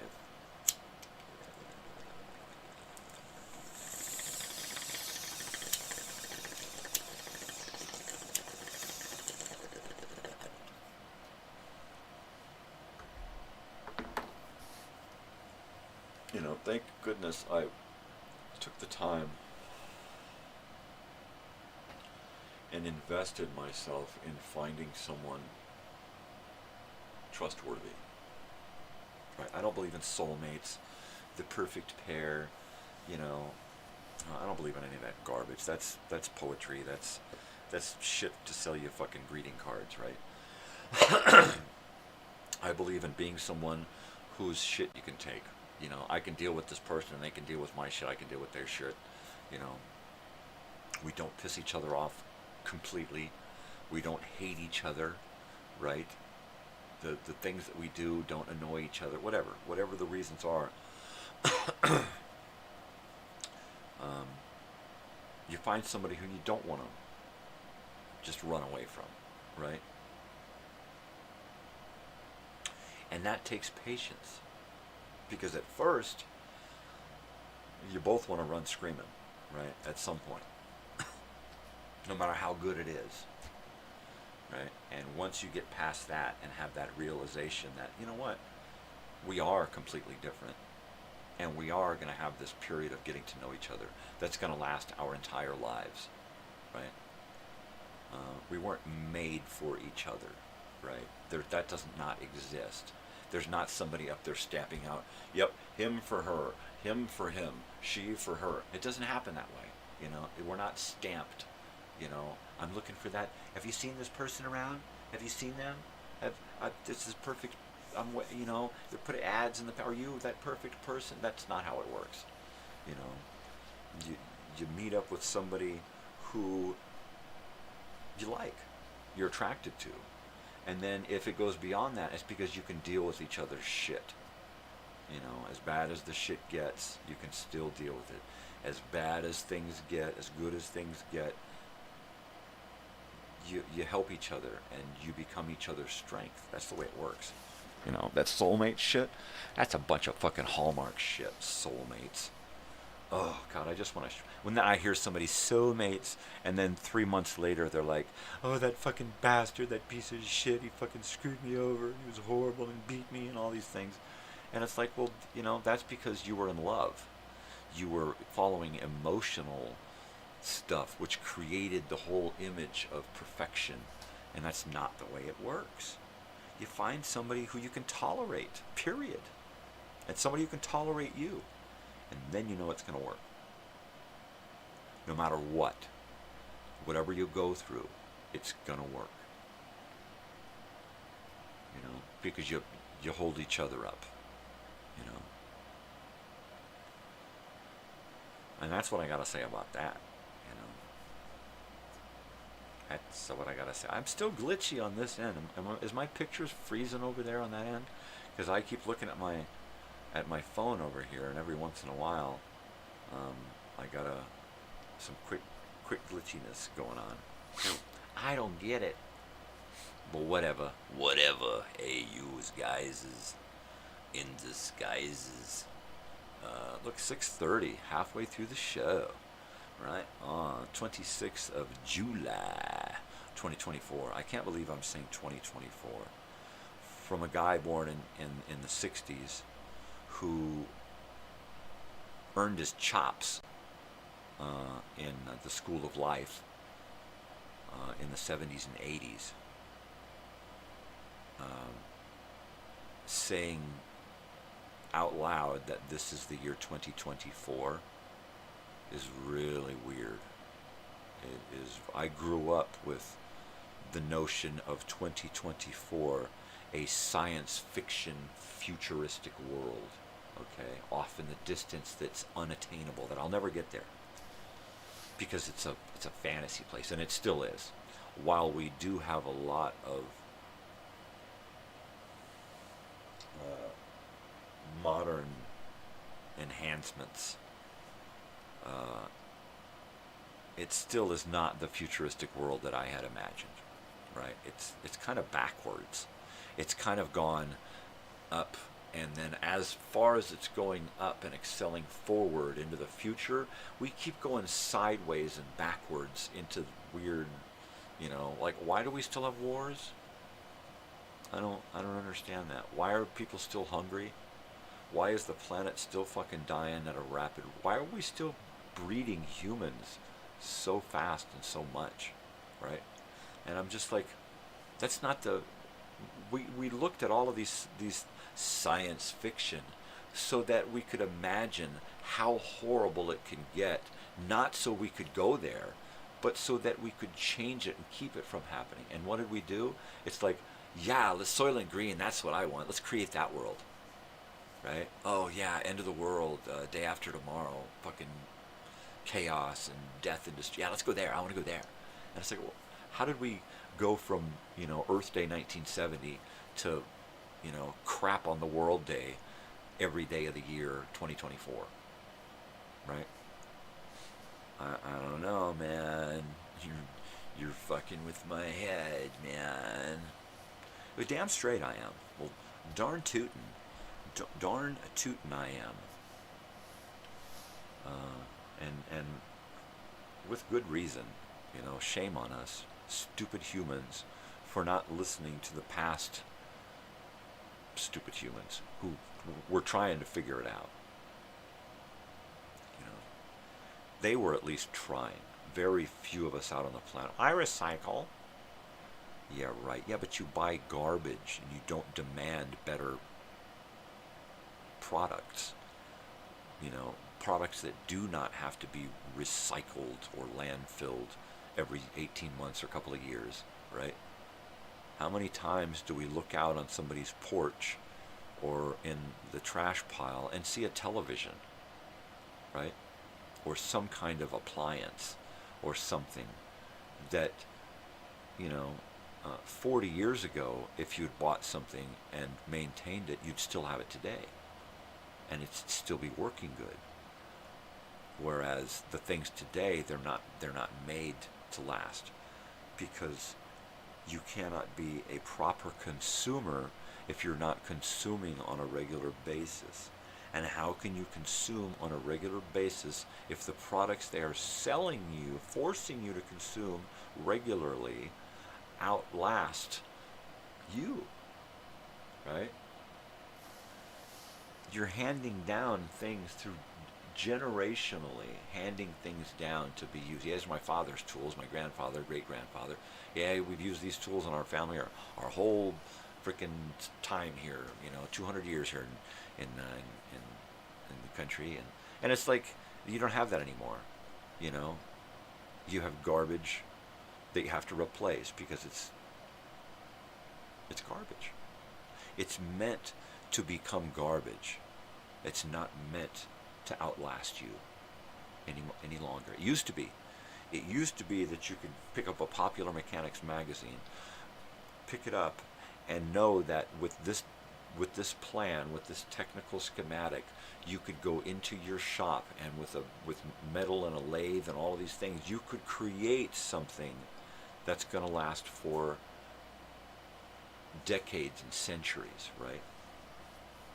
Or you could buy something from Radio Shack, built in Texas by the Tandy Corporation, that is going to last indefinitely as long as you are able to maintain the parts. And that's it. I've got stereo equipment behind me that is still working. It's not just for show. These things still work. Why? Because they were built to last when we cared about things and we cared about consumerism, right? We were in charge as consumers. We would fight back if we didn't like something. And now they took the fight out of us, right? We no longer stand up for ourselves when it comes to consumer relations, to the corporate entities that sell us this crap. I gotta heat up my coffee. Yeah, so think about it. Talk amongst yourselves.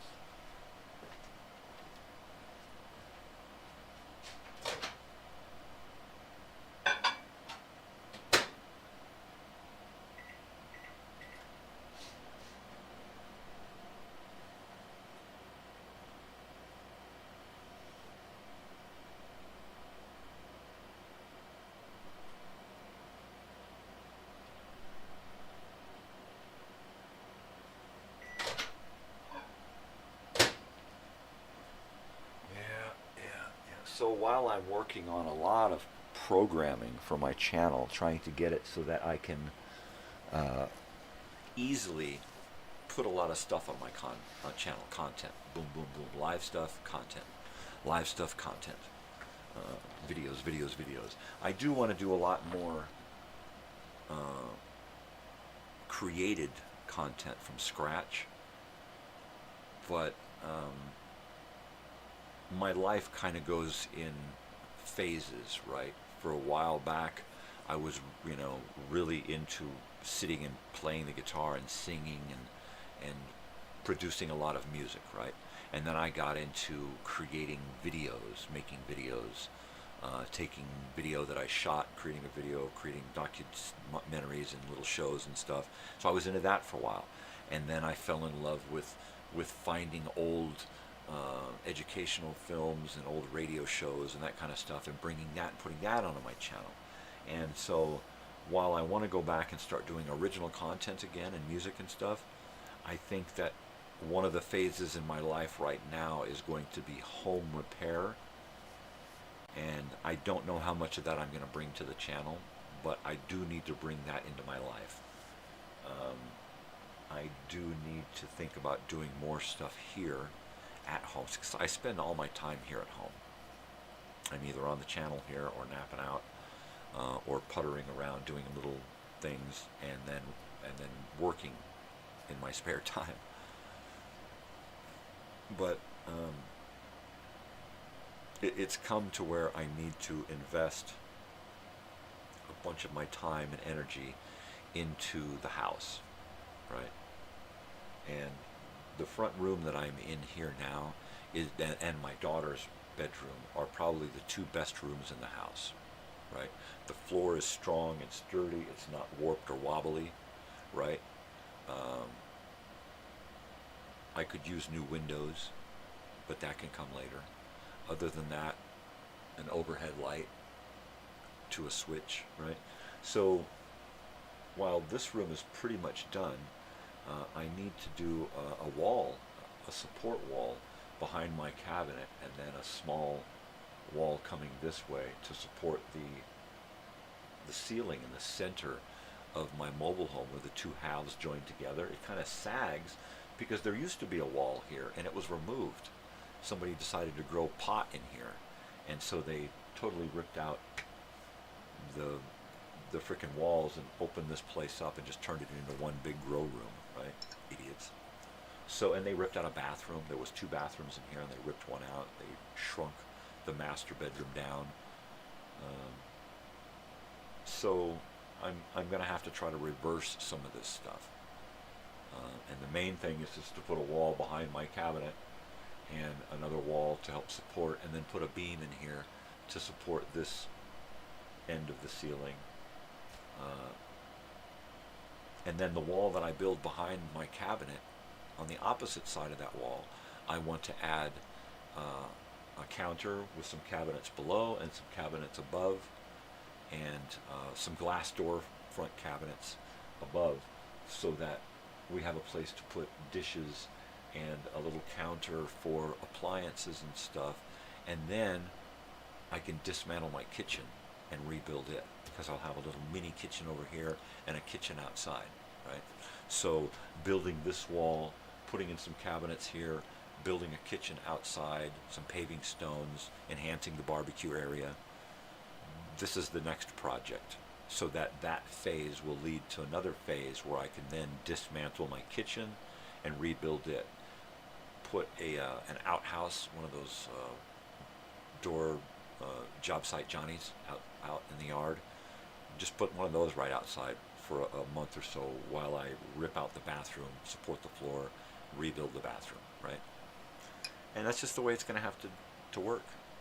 You know, that's the way it's going to have to be here in the household for a little while. Showers. We clean enough Airbnbs that we should be able to, you know, all run over to an Airbnb for an hour and everybody run in and take showers, you know. Well, 2 hours if we take the kid. But yeah. And then I got this idea of digging a hole, filling it with gravel rocks, building a little wood slatted floor over it, building a little bamboo wall partition thing around it, and creating an outdoor shower, right? And having that, and that water would really help feed my tree too. But, you know, and then switch to a biodegradable or friendly soap and shampoo and that kind of stuff. And then have that out there. If you're out here, you got to use this stuff, and you got to, you know, minimal water and whatnot. But that would be neat, and that would help when we remodel the bathroom. And then just leave it, you know, leave that little as part of the backyard thing, you know, a hammock swinging, some backyard furniture, outdoor kitchen, you know. I think I want to paving stone the whole backyard except for a small dirt area for the dogs to poop, because we have to clean it up daily. But the idea of being able to hose down the paving stones rather than scooping off dirt, I don't know. You can't really clean dirt. All you can do is just soak it down really good and try to flush it, right? So, yeah, dog thing. Come up with a solution for that. Rebuild their dog house again into a more modern looking structure with deck and stairs and spiral staircase and ramps and stuff, because we got dogs with little tiny, you know, they're this tall. Tootsie's this tall. She's a Chiweenie, so she's not real. Well, come on, she can't be that short. She's short, and she's old, you know. And all of the dogs, three of the four dogs are small. So, but a lot of what I want to do in the backyard is related to the dogs. You know, a new doggy, you know, 3-level dog house with an upper deck so that, he's got like a crow's nest. Oliver's got a crow's nest to go up and look out in. I'd like to do some kind of pathway up into the tree and put a doggy tree house up there, enclosed with lattice with a roof on it, so they can go up in there, turn around, and maybe have flaps so they can come in one side and then they got to go out the other side. So they have to make a complete circle to get out, right? So that dogs can't get backed up, right? In the little pathways leading up to the house. That'd be neat. And then have a little like the Swiss Family Robinson treehouse where the little path goes up to another little level. That'd be neat. I could do that. That'd be fun. I mean, their doggy house alone right now is pretty phenomenal.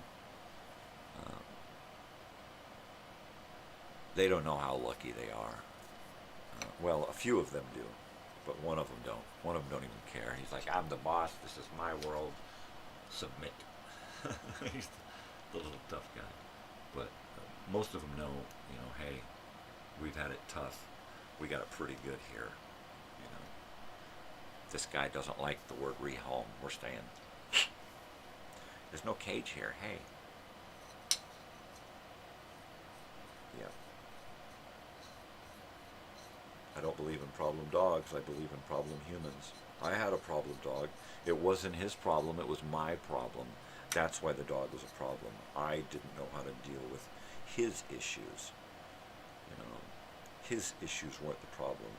My inability to deal with his issues were the problem. Just like having a kid.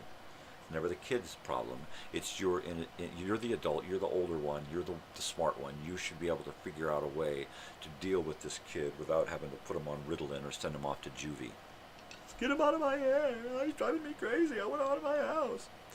There's something wrong there, And it's probably the adult, the parent, who just is too involved in something else or can't quite figure it out,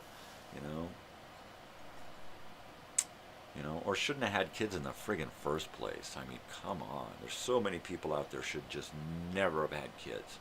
And they're pumping them out, 8, 10, 12 kids, and they just got a brood of assholes.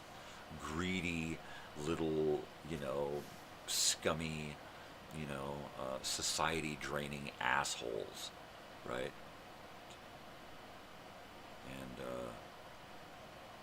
And there's so many of that out there, And the people get pissed off at those comments that I just made. Well, they're probably one of those. They're probably one of them assholes.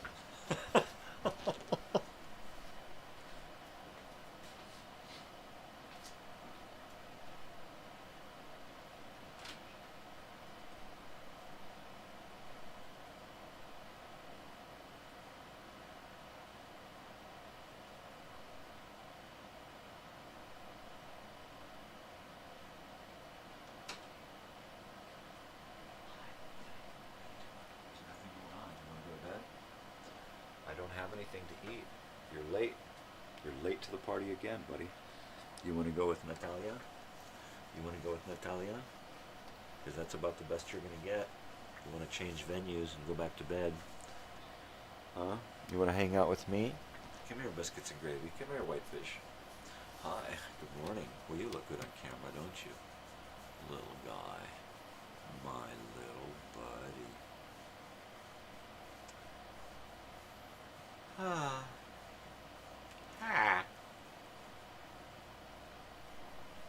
Yeah, if you're out there and you think that there's no problem with the population right now, you're a problem. If you think that there's no problem with the planet right now, it's just going through a thing, you got a problem. You're a problem. If you think there's nothing wrong with the way politics are in America, where it's a democracy, this is the way it's supposed to be, you got a problem. You're a problem. If you think that everything revolves around religion and a religious experience, you're wrong. You're a problem. That's a problem. All of these things are true in moderation, but we don't have moderation anymore. There's no moderation in the world anymore. It's instant gratification and as much as possible and maxing out, you know. I mean, look at what's going on in my own household, right?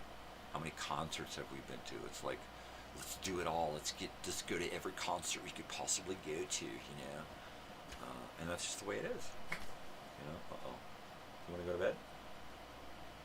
My dog's getting upset. So, you know, I don't know what to say about the world other than it just pisses me off, you know. As much as I want to enjoy life and living in the world and going out and doing things. We went out yesterday, and I was, you know, my wife has to drive when we go out together unless we're going a long distance because I'm the driver guy. So that's the deal. Around town, I don't drive. If we need to go out of town, then I'm the driver because I'm a machine when I'm driving. But locally, it hurts to drive because I get so much bullshit. Right? Let me check the dog thing.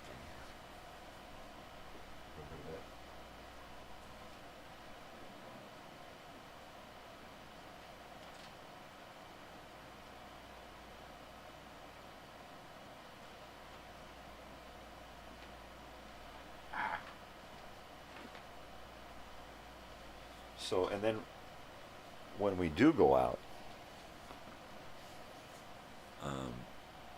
and go out for a long drive somewhere and I have to drive, then I just have to put on my blinders, you know. I have to completely ignore everyone and everything around me in order to survive mentally and emotionally.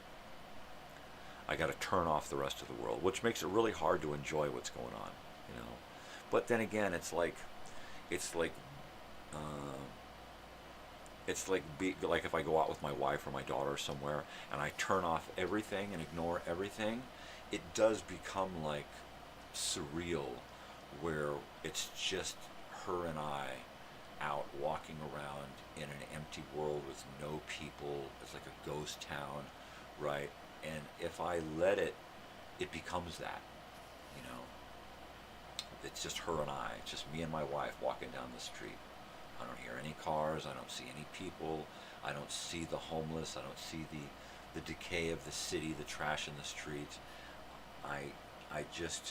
It's just the right there and right now, and everything else is kind of in a fog, right? And I have to do that in order to go out, or I just start getting, and I just want to fucking scream, you know. Constantly getting fucked over by, you know, your fellow citizen is not a way to go about life. And constantly fucking over your fellow citizen is not a way to go about living, you know. And that's what I see when I go out there. It's nothing but that. Users and losers and fuckheads and greedy fucking people who just want to get value out of the guy next to them. Slave drivers and, you know, submitted fucking slaves. It just hurts. You know, it just hurts. Hurts the psyche. Totally. My chi is getting chewed on. Right? All these dogs wanting to do things at different times. We need the work to pick up so that, among other things, I can get some new doggy doors, right? And I mean, for now, I could go to the Home Depot, take the measurements, right, and then frame in those dimensions, cut them out and frame them in, so that it's strong enough to take the doggy door once I get it, and then just hang a curtain there, make a little doggy curtain, and use that until then, right? I could do that, get my wife to make little doggy curtains, and open up 2 doggy door holes on our doors. Well, on my door. I don't think my daughter would go for that. It's not private enough. Oh my God, I can totally hear you guys. Stop it. So yeah.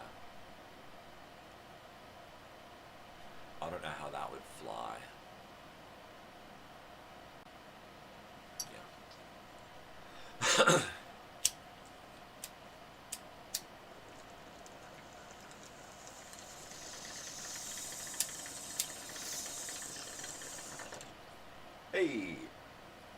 change of plans, going to go to the gym with Jacob. All right. Yeah, now with the dry cleaners, you can just let your pants drag on the ground, man. Let them drag, dude. Let them drag. What a drag. Yeah, I'm telling you, man. I'm telling you. Well, good. You guys have fun out there cruising around. What's the temperature like over there? It's usually about 100 to 120 out here right now. It's 84 outside right now at 7 a.m. So it's going to be another warm day. But I'm going to try not to notice. I have no choice. I have to go out into the world. I got to go to Home Depot. I got to work on the swamp cooler. Got to work underneath the mobile home. Got to go clean a house.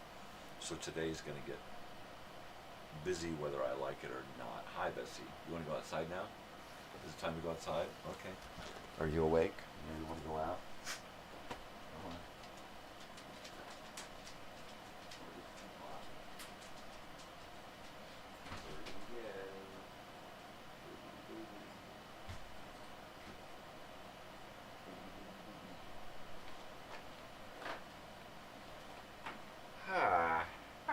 Holy hell. Boogie, boogie, boogie. All right, no wedgie. No back pain, really. Stop looking at my belly.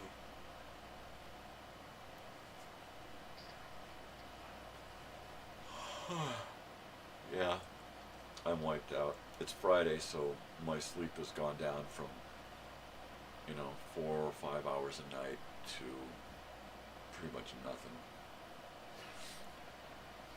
I probably got 3 hours sleep last night, up and down, up and down, up and down. I did dream a tiny little bit, but I don't remember what the fuck it was. I remember that it was weird.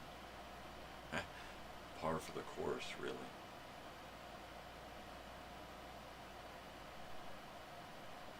It's totally cool. I need to get more sleep. 73 degrees out there in Virginia. It is Virginia. 73. All right, well, you're only about 10 degrees cooler. So it's going to get pretty warm there today. It's probably going to get into the 90s, right? High 90s, maybe 100. Yeah, there you are. And of course, in China right now, it's just fucking crazy rain and flooding,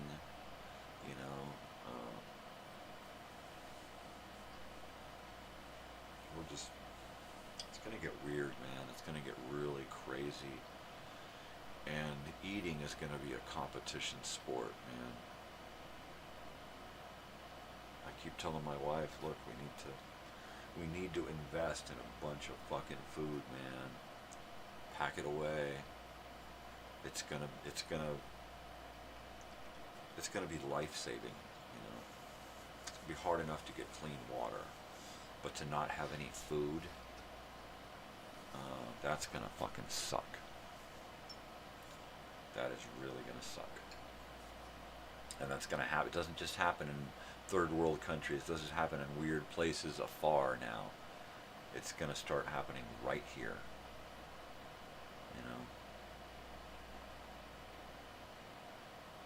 Other countries are replanting deserts, right, and turning them into lush prairie land. And we're destroying it as fast as we can with pesticides and, bioengineered crap. 84 later in Virginia, and it's really nice today. And the humidity's not bad. I'm hoping the humidity isn't too bad today. It's the humidity that sucks out here, because it gets to be 100, 110, and you're just walking through a wall of steam. It's like a steam bath. You walk outside and the heat actually hits you and it burns your skin.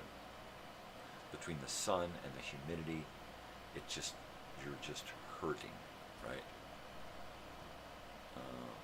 My wife, we'll walk outside, my wife will grab my hand and put it on top of her head to cover her because she's got black hair and it just heats up so quick, right?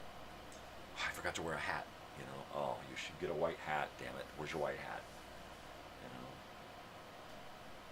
know. Necessary. Highly necessary. Especially during this last part of the summer. And the first part of fall, which used to actually be fall, and now it's just summer part 2. And it lasts until winter comes. And winter comes hard and heavy and then just disappears, evaporates. Right?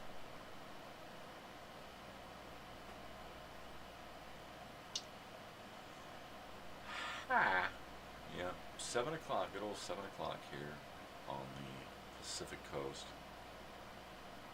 Having lots of fun on a bun. If I can get the shower fixed today, that will be the yay. I mean, as it is, my daughter's going to go out with her friends later, and we got to go take her with us to clean a house so she can have a shower there. You know.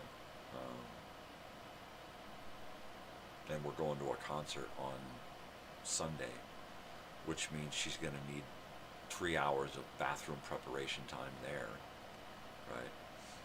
So, crap. I need to get that something going on in that shower today. Take the old pieces and figure out how to get new pieces on them, or just completely get different pieces, or modify something for something else that's going to work. I don't know. You know, I have to put on my MacGyver hat and just figure it out. Just figure it out. I love it. Well, you know, it'll take some digging. I'll have to take a bunch of stuff back to Home Depot and return it, and get a bunch more stuff. Try to build as much as I can there before I bring it back and install it. And now that I have a piece off, that I can try to at least, if not fix that one, get something same size. You know, something that fits into 3 1/4, that comes out to, you know, no less than 4, whatever the size of the washer is. I think it's 4 1/4. So yeah, I mean, it's a little bit of a project. It would be easy, of course, if it was a regular house with regular stuff.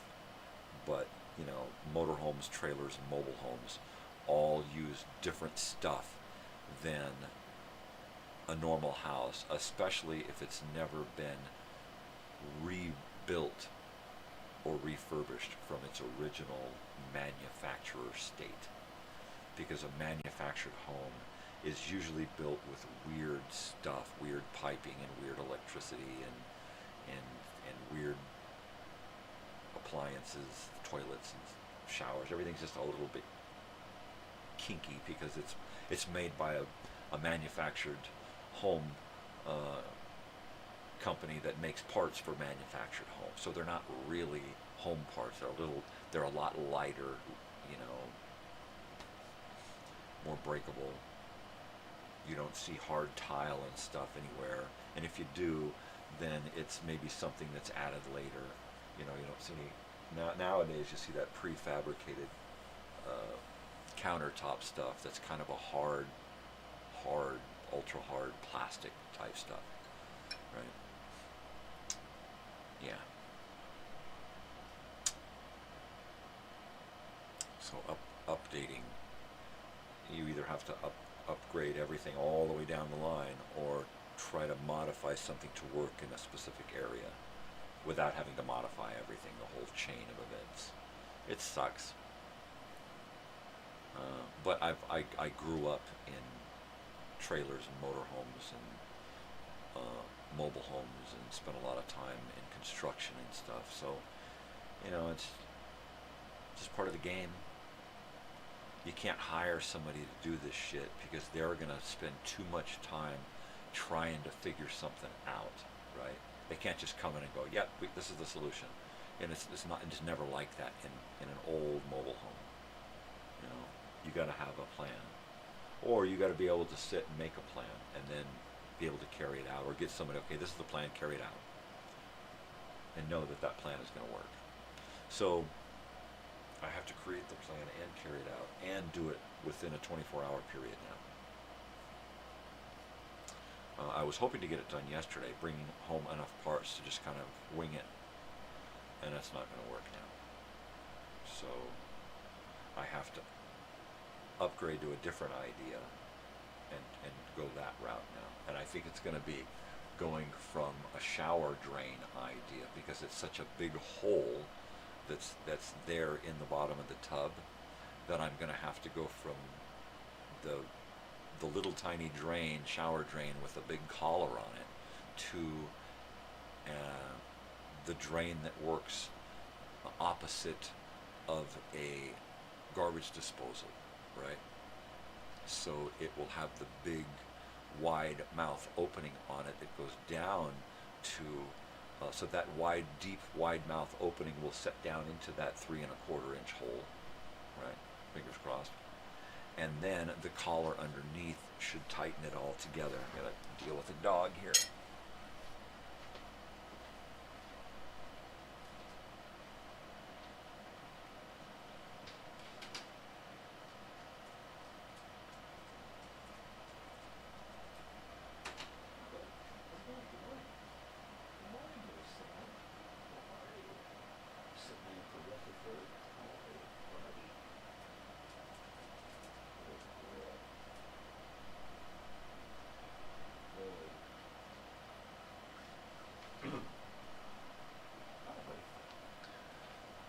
Yeah, I mean, I really fancy myself a hell of a MacGyver type handyman, and I would really love to be able to put a lot of handyman details into this place. I wish we had waited and gotten one of the better, newer mobile homes, but this is what was available, and we wanted to get out of that travel trailer that we were in for 10 years and get my daughter a bedroom. So it's not the perfect place, but it's the perfect location in the park, because it's on the end, on a corner. There's nobody. We've got one neighbor next to us, and that's it. We're on the end where the pool is, and nobody behind us. We got room behind us to have a storage spot in our trailer and to park. And so it really is a good spot. It's just not a great mobile home. So given enough time and energy and money, I could really turn it into something cool. But physically, I'm just wiped. So I have to do it in bursts. Like when I did the yard, I did the whole, fenced in the whole backyard with metal fence 6 feet high, so the dogs are in their own private world. And then later I extended that yard, added more metal fence, and put a wood gate and fence on the front of the yard. And then made it big enough so that I could enclose and build a big giant 10 by 12 storage shed, and raise that up off the ground to 18 inches so that it's tall inside and turning into a laundry room / storage building, right? So, and I just did that in bursts. You know, it's like, okay, I spent a lot of time leveling the yard and bringing up a lot of dirt, and then creating the floor for the shed, which was just a cinder block frame backfilled in with dirt with cinder block ridges down the center. And once that was built, then I built a floor on it, and then built the walls around the floor, pony walls. Actually, I did that, and then built the shed, the metal shed on top of that, and then built a real wooden wall on the front of the shed, put a door on it. I got to put a window on it next, so we get some ventilation in there.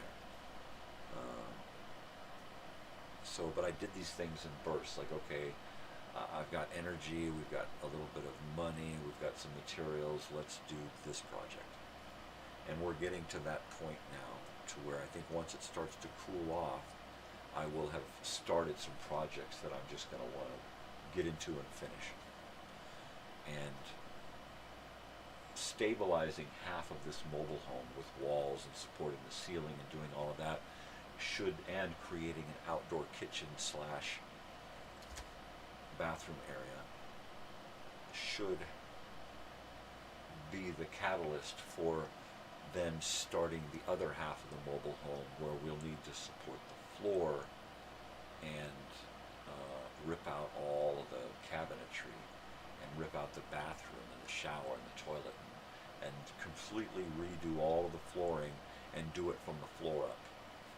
You know, put new walls around the bathroom, enlarge our bedroom a couple of feet, move the bathroom this way, create a whole new room on the other side of this living room here, kind of a den area with a lot of storage. So, baby steps, and I just get these bursts where it's like, all right, let's do this, let's just do it. You know, and it takes a lot out of me, but in the end it's worth it, and I really need to get this house worth the money for the location that it's in, because the next time around that the market is on the up and it's a seller's market, that's when I want to have this place, what do you call it? Where they give you an estimate on everything. What the hell is that word? It just came into my head. Anyway, you know, I want to, and I want to have it ready so that in case my daughter decides she wants to pick up and leave, then we're out of here. Or I'm gone and they need to sell this place. I want them to get some good money for it. Another thing is I need to get this place into my daughter's name. And once she gets her license, get her name on all of the vehicles too. So it's me or my wife or my daughter who can be in charge of selling anything, right? Any one of us can be responsible for it. So that way we never have to go through probate if something happens to one of us. Because that's horrible. Having to fight what you know is yours. It's fucking ridiculous. Yep. But it's real important to make this place into something. Supporting it underneath and putting some new supports under the floors, that's real important. So I got to do concrete work underneath. I got to build some of those cardboard cylinders filled with concrete buried in the ground and as tall as the underside of the mobile, so that while I'm working on the flooring underneath and building in supports, things don't have far to fall if things happen to fall, and I won't get crushed while I'm under there. So I got to do a little bit of that first. So I'm going to do paving stones in the backyard, some concrete work underneath the mobile, build a little kitchen outside, build some walls in the house here, hang some cabinets on those walls to give us a place to put all of our kitchen stuff. Give us a counter to do kitchen stuff, put in a little temporary sink, because there used to be a bathroom here. So there's holes down through the floor, right? And since I'm going to redo flooring anyway, I can deal with that. Put a hole through and then patch it up later. And go out and down and hook up into the other plumbing where the laundry comes in, right? So these things are possible. So that'll give us alternatives so that we can get rid of the existing kitchen, which is crap. It's tiny, it's inefficient, it's been torn out and rebuilt poorly because they ripped out walls over here. The whole kitchen sags, the floor, the ceiling, the walls. You know, you walk into the kitchen and you walk into a hole, right? So I need to fix that shit. My audio is too low. Oh, probably because I'm leaning back and talking low. Yeah, how about this? Is that better? Can you hear me now? Yeah, I have a tendency to talk softly or to not face the microphone.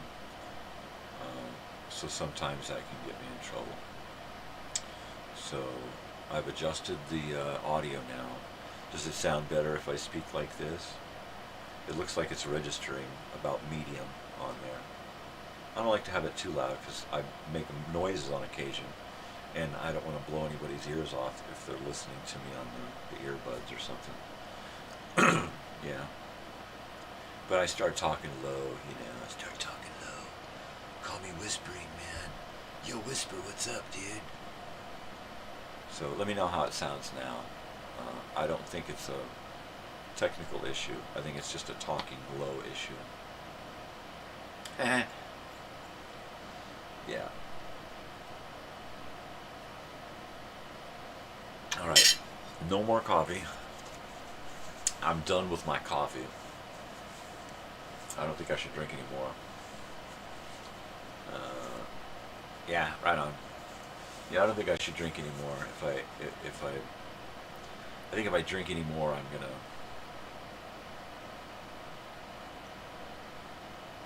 gonna be jonesed out, man. I'm gonna be jonesed out, man. Yeah, maybe I'll do that. Maybe that'll help. Whoa, hey, whoa, hey. Maybe if I put this down like that and do this, and then come way over here like that, maybe that'll even make it better. Totally better. Yeah, but I have a tendency to face away from the microphone and then talk low. Then talk really, really low, man. So I'm assuming that it's much better now. Much better now. I guess the one thing I should do before I do anything else after the show is write up a show for tonight. And that makes it easier to start my show because I can just open up my programs at 4:20 and choose the first 4 songs that I've picked out, click on them, grab them all, and then just shrink those windows down and do my opening stuff. And then and then to start my show, all I have to do is follow the sheet that I've already written out. So I'm going to fill out one of these sheets that have all of my songs, 16 songs, and then it'll make starting my show this evening a half an hour easier because it'll take me 20 to 30 minutes to pick out. Sometimes it's really quick, but sometimes it'll take me 20 or 30 minutes just to go through all of the almost 250, 300 songs to pick out what I want to listen to tonight. So I got to fill out one of these. And I created this to make it easier and to keep track of my shows so that I don't play the same song every night because I don't remember too well, you guys. So I got to write stuff down. So I'm going to write stuff down. Hey, Doof, how you doing? Hey, yo, Doof, what's going on? And fill out my show for tonight. Before I leave and before I get into anything else, I'll do that. And then also what I'll do is probably start a video to save. Put a little video together and hit save. And then I'll take anywhere from a half an hour to an hour. And then go over here and take an educational film and put it together and put it to save. Those are usually quicker. The videos for the radio shows I create are a bunch of different elements put together, and the computer has to keep up with all of those elements in their place and what they're doing while it's saving out in real time, and that can take longer than real time. So sometimes it'll take an hour to save out a 25-minute radio show, whereas over here it'll take 15 minutes to save out an hour-long educational film because it ain't doing nothing but re-recording it. You know, I didn't do much to it. Yeah. Anyway, good morning, everybody. How you doing? I just ran out of coffee. I just stopped drinking, and now it's kicking in and my legs shaking. And I'm thinking, I want to take a nap. I want to put my coffee to use, but I also want to just take a nap. The neat thing about drinking coffee right before you go to sleep or take a nap is that I get pretty good sleep, but it's when I wake up I get a burst of energy. It's like I'm saving it up, right? I don't know, kind of weird. It's kind of weird. So yeah, I really, really want to crawl into bed right after this. I'm just afraid that if I do, I won't want to get up, or even worse, my wife won't want to wake me up. You know, she'll think that I'm in pain and I need the sleep, I need the rest, and she'll leave me alone, and then she'll go to work by herself. And I don't like that. That sucks. I don't like to do that. Is that another dog? A little gap under the door, and if they get their toes close enough, I can see if a dog is at the door. Geez, I don't remember what's really going on today. I guess it's just cleaning a house and then dealing with this house and trying to get the shower working and that swamp cooler working. We got the pads. That's what I'm so happy about, is we got the pads for that thing, and they're so light. And it's so heavy right now, the old pads, that putting it on there is going to be so much easier once we put those new pads on there. Make it easy to get on and reach up in there and make sure the tube is hooked on. So, yeah, and I think what I got to do, since the tube goes on there really easily, I need to pull the tube off, hook it on, and then pop it on there. I think so, and I think I need a clamp so that I can make sure that it stays on when I put it together, right? Get it up there, pull that tube, stick it on there, clamp it real good, and then drop it down in there, and just have enough play in that rubber hose to accommodate that action, right? Right. So. Yeah, the excitement keeps building, and then, you know, good feelings gone as soon as something else happens, you know.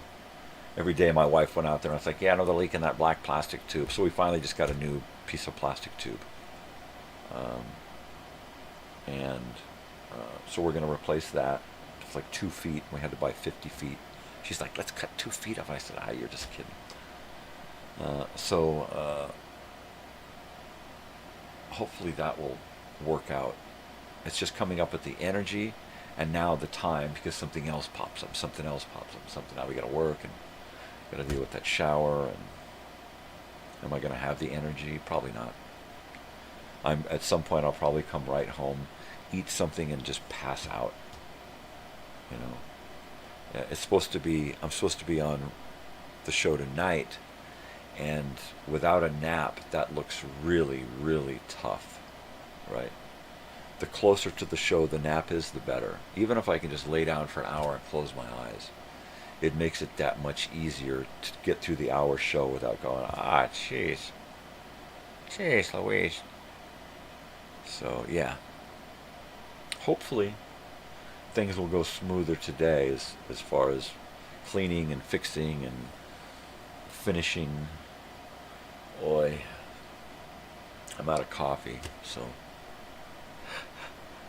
Oh no, not a yawn. Not squinty eyes.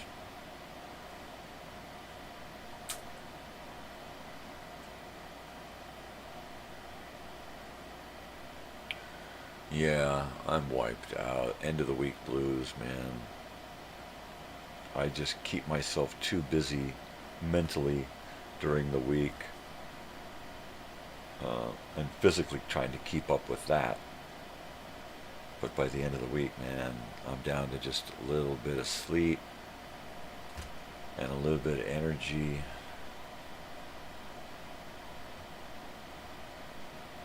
And at this point, a little bit of patience because of this. You know, can I find the right stuff to fix this? Can I modify something to fix this? This drain comes down right alongside of the old air conditioner vent underneath right? And we don't use it, we don't need it, which means that if it's in the way, I'm going to take a sledgehammer. That's the word I was looking for yesterday, sledgehammer. My wife keeps saying mallet. I'm going, a metal mallet? What is it? I couldn't think of sledge, right? I'm going to take a sledgehammer and beat the hell out of that metal and push it back so I can get that thing up in there and put the collar on it and all of that shit. So it's going to fucking get done today. It's just gonna, because it has to be. I'm over it. Whatever I got to do to get that fucking thing done and together. So that, and then that air cooler too. I really want that. Now we got everything. There's nothing stopping us except for me, right? My physical ability to get out there and fucking do it. So once again, I have no choice but to just be the man with the plan. Sometimes I just want somebody else to say, I got this. Sit back, just watch. I got it. You know. Just once. But it's okay. That's why I'm here. That's my job. I'm the man in the house. But now lately my wife is saying, well, you have to do it. It's your job. And I'm like, what? Because I'm a man? I say now it's like, no, that's sexist. You mean racist? Because you're a whitey? And I'm like, no, I guess the double, right? It's like I'm the white male, so I have to be responsible for this. I said, nah, that's old school thinking. I'm done with that. Somebody else be responsible. Somebody else think about it. Somebody else worry, I don't have to. Just because I'm the guy, and then I have to do it because I'm the white guy. Nah. Now I'm just backup, right? She's like, oh, that's what you get. I got to do it because I'm the man. Nah, that don't go anymore. Equal rights. That's what equal rights is. I don't have to do it because I'm the man. Just because I'm the man. That's not equal. That's split right down the middle. You're responsible for this because you got outie, and you're responsible for this because you got an innie. That's sexism, right? I'm done with that. Because I can or because I want to, not because I'm qualified sexually. Gender-wise, I'm qualified. I'm done with that. No more of that thinking. If we have to go new school thinking, then let's go. Equal rights means, equal right down the way, all the way down the line, equal. You want responsibility, you got it. You want to be in charge, do it. I'm here to back you up now. Some of us want to and some of us don't, and that's okay now. But don't tell me I have to be responsible because I'm the male. That's old school judge thinking. Well, you're the man of the house, and you should have thought about that, and you should be responsible for this, and think about that little lady at home, and keeping those kids taken care of, and making sure that she's got enough. And it's like, well, why ain't she, and why ain't I, and how come it has to, and so that's the way it is now. Everything is not reversed, but it's up for grabs. You either are or you aren't. There's no you have to be because, right? Totally. What the hell's he talking about now? Ah, jeez. Leave him alone, Harry. He's a kook. But he's forward thinking. Right. All right. Or left, right. Right, all left. I don't know. Whatever. All right. Okay. Yeah, I'll finish off my Nero Wolf episodes today for sure, because I've only got one more to go. And that will be a total of 15 episodes of Nero Wolf.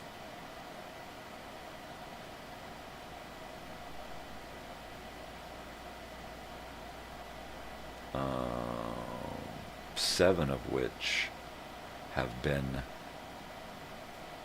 uploaded already. Or more. 7 or more. And then I'm going to move on to the Great Gildersleeve and Night Beat, and then into some other radio shows. And just keep plodding along. I hoped to have more done by now this week, but house stuff. So now it's coming into the weekend, and I'm going to be busy doing weekend stuff, and I'm not going to have a chance to finish everything for next month this week. But I'll finish enough this coming week to start the month, because most of it's finished. All of the movies, half of the radio shows. And then I only need a handful to deal with a week, so it should be pretty easy. But yeah, there I go, speaking low again. Hey there. Stop that. Oh man, but yeah, it's gonna be a hell of a thing. I gotta find an air mattress, and if not, I'm gonna create a bed in the back of that fucking car, and I'm gonna sleep. You know, I'm gonna. I don't want to sit there for 5 hours, staring at my feet, wearing the battery down, watching Netflix, right? Because that's about where it's at. You know, it looks like I'm going to probably turn my one telephone into a hotspot and use it to watch TV on the other telephone. Or maybe I'll bring my laptop. If I'm going to use a hotspot, maybe I'll just bring my laptop. And if I don't do any work, I'll have a big screen to watch Netflix on. Not that I really want to watch anything. I'll probably just use it to put myself to sleep.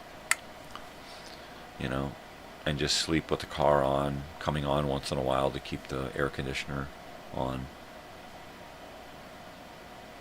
And just get there, park, and just go to sleep. Well, and there's Big Dog wanting to come in. She gave me the bark. She gave me the bark.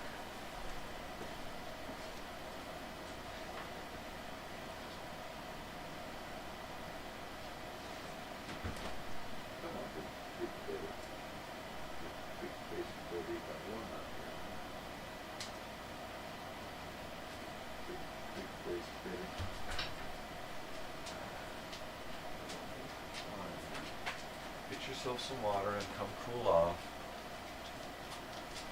Yeah. Well, hey, we're back. Live, baby. I'm here. I'm live. I'm here. I'm weird. Get used to it. That's my t-shirt. I'm here. I'm weird. Get used to it. Right? That's one right there.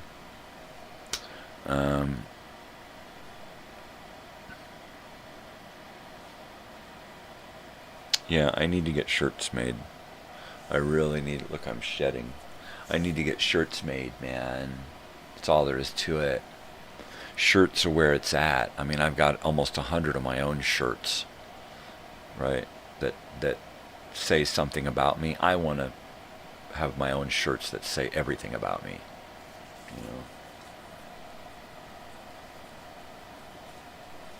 You know, I'm me. Who the fuck are you?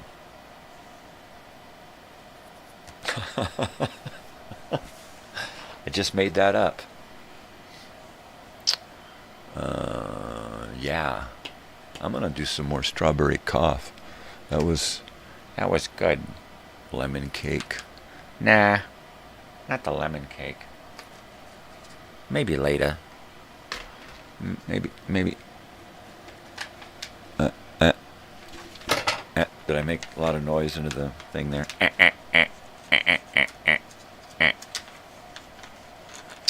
Yeah, oh man, I just had this flash of being at Disneyland. Maybe I'll get to go to Disneyland soon. You know, that would be a dream come true. maybe somebody knows where I can get some discount tickets, right? Or, you know, free passes or something. Because every once in a while they used to do that. I don't know if they do that shit anymore, but every once in a while you could get tickets for somebody at a better price because you have a connection or a special pass or something, right? So I need to go to Disney, like a 4-pack of tickets to go to Disneyland. It'd be nice to have the 4-pack, the 2-park, 3-day or something, 2-day, where you could go to one park and spend a day and then come back that week and go to another park, you know. That would be so cool.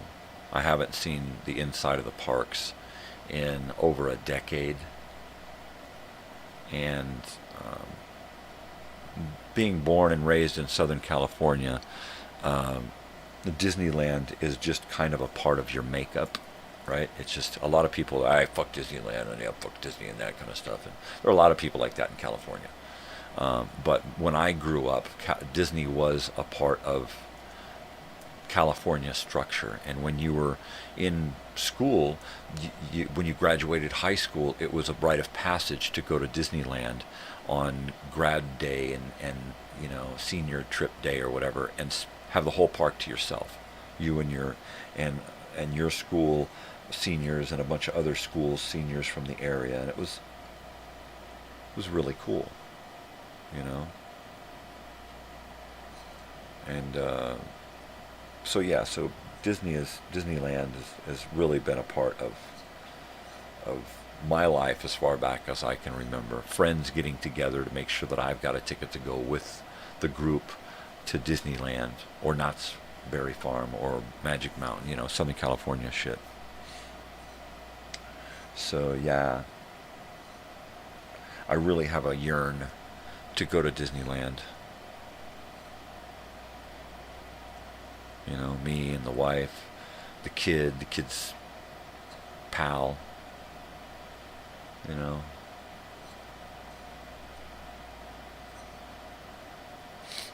Totally.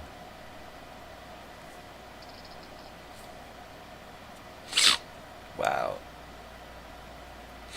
For sure, you know. For sure. Totally for sure.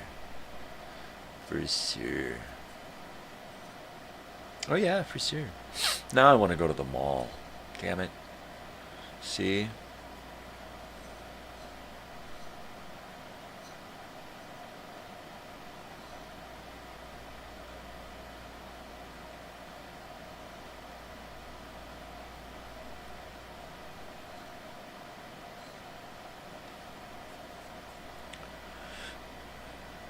Yeah, I started thinking about our trip to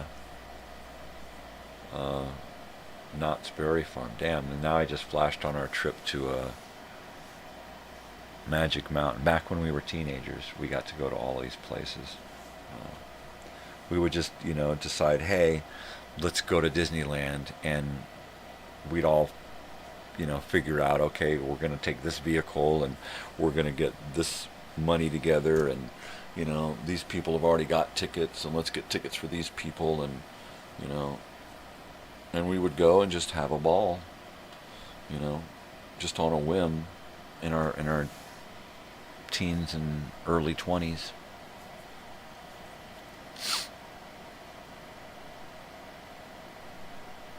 Yeah. Lots of good times. Back right in the mid 80s, out strutting around, having a ball, wearing lots of the 80s. Oh yeah, muchos más ochentas. Muy muchos ochentas, dude. My wife would be chuckling right now. What are you talking about? 80s what? Oh, I get it. Ochentas. Knock that off. It's not what it means. ¿Por qué no? Cut that out. Me doing her and her doing me, right?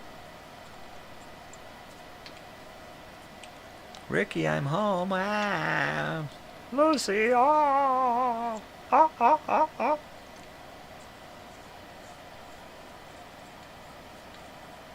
Totally.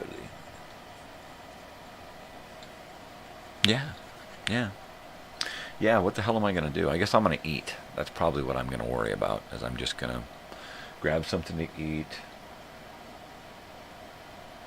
feel out the morning, I guess, and figure out if I'm just going to try to lay down and rest my eyes with instructions to wake me the fuck up. Don't let me sleep.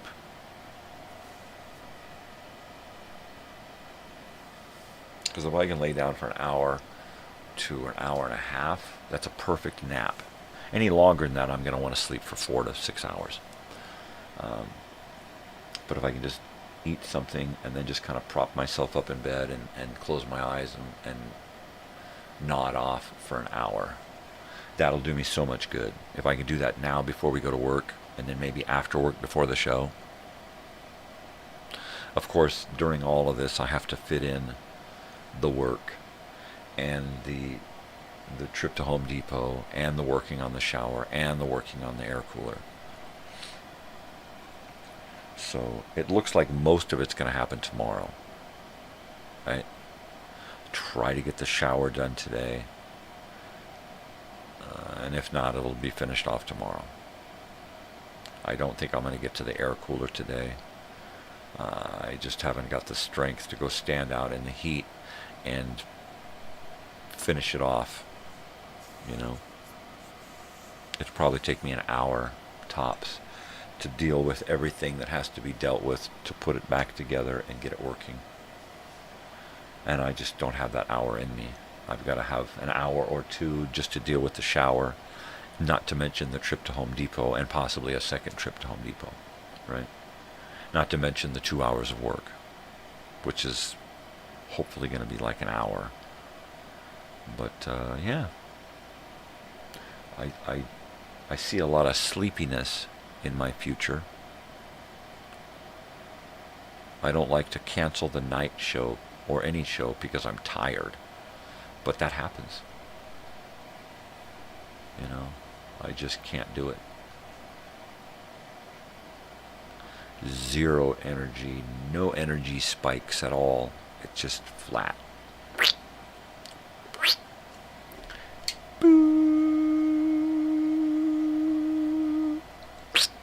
Just flat. We all get there eventually.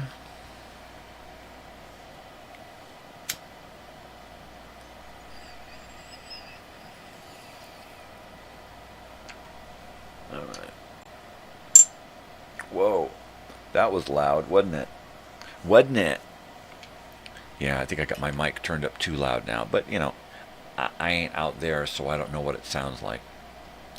I don't know what it's... I could see what it sounds like in my head, but that's going to sound different than it sounds out there in the world. Hey, that's not too bad. I guess it's okay.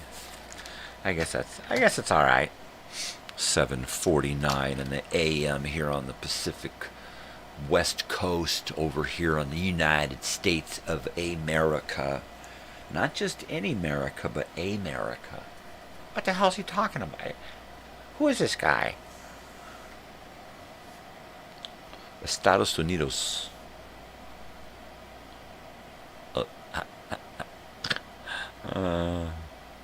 Burritos. We picked up a bag of burritos yesterday for the freezer. It's like we just kept getting them big ones. It's like, well, what if they don't want to finish the whole one? Why don't we just get the little ones and then they can have 1 or 2 or 3, right? Oh, okay. Yeah. Yeah. Oh, I missed my coffee already. Really? It's bad.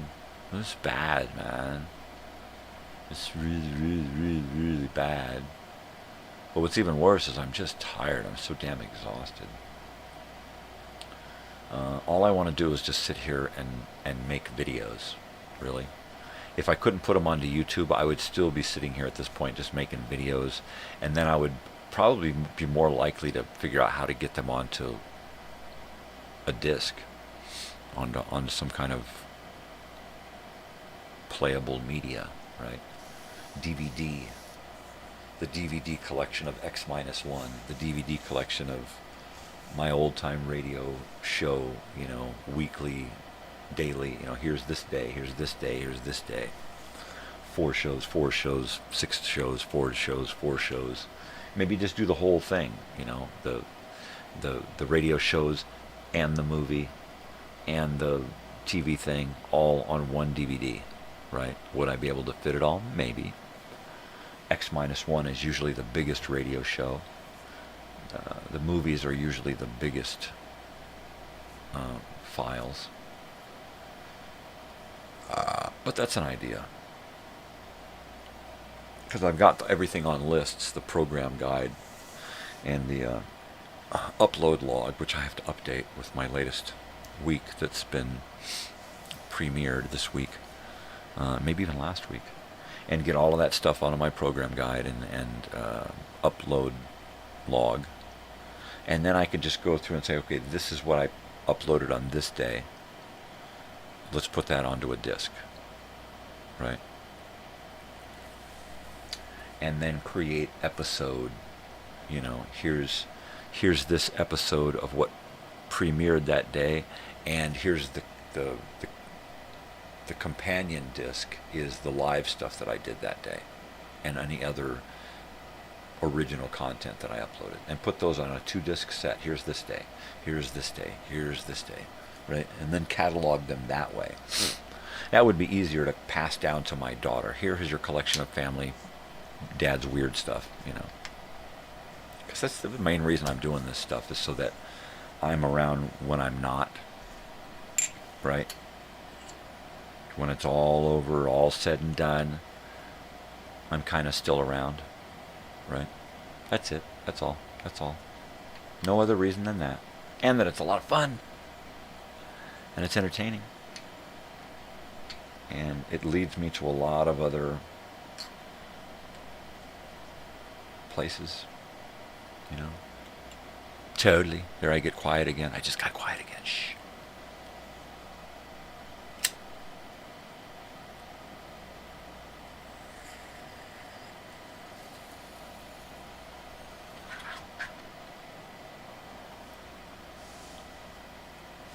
This dog always has to be right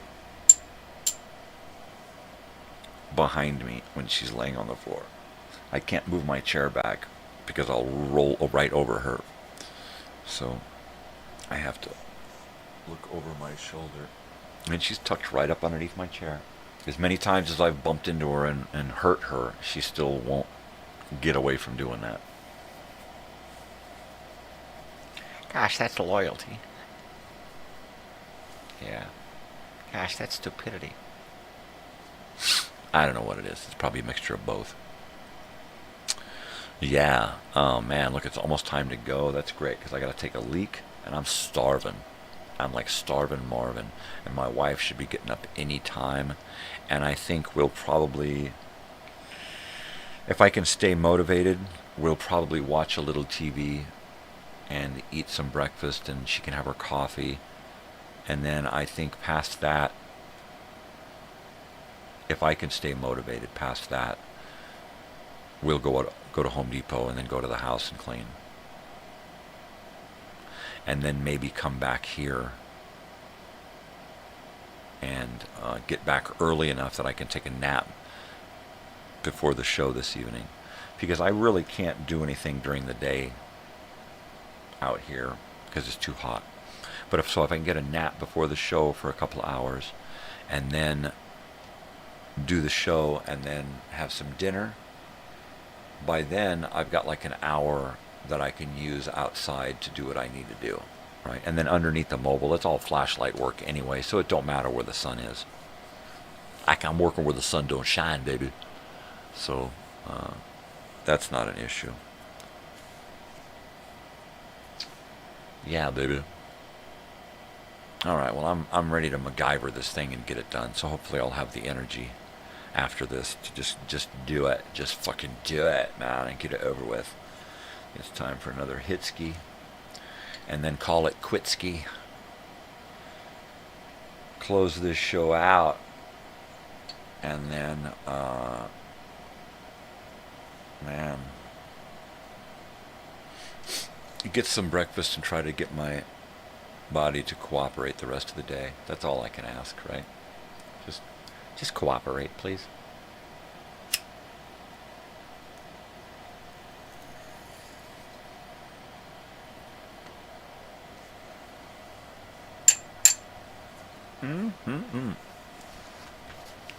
Yeah, babies. Yeah, babies. Alrighty, tidy lifty Lucy.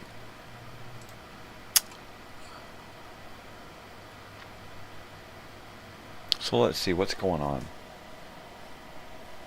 on tonight.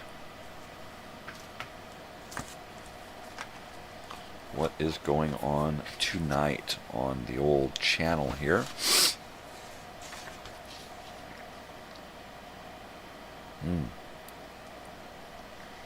So X-1, of course, at 8 o'clock. Night Beat at noon, the episode number 13. At 4 o'clock, the educational film Conformity. I think it has some animation in it.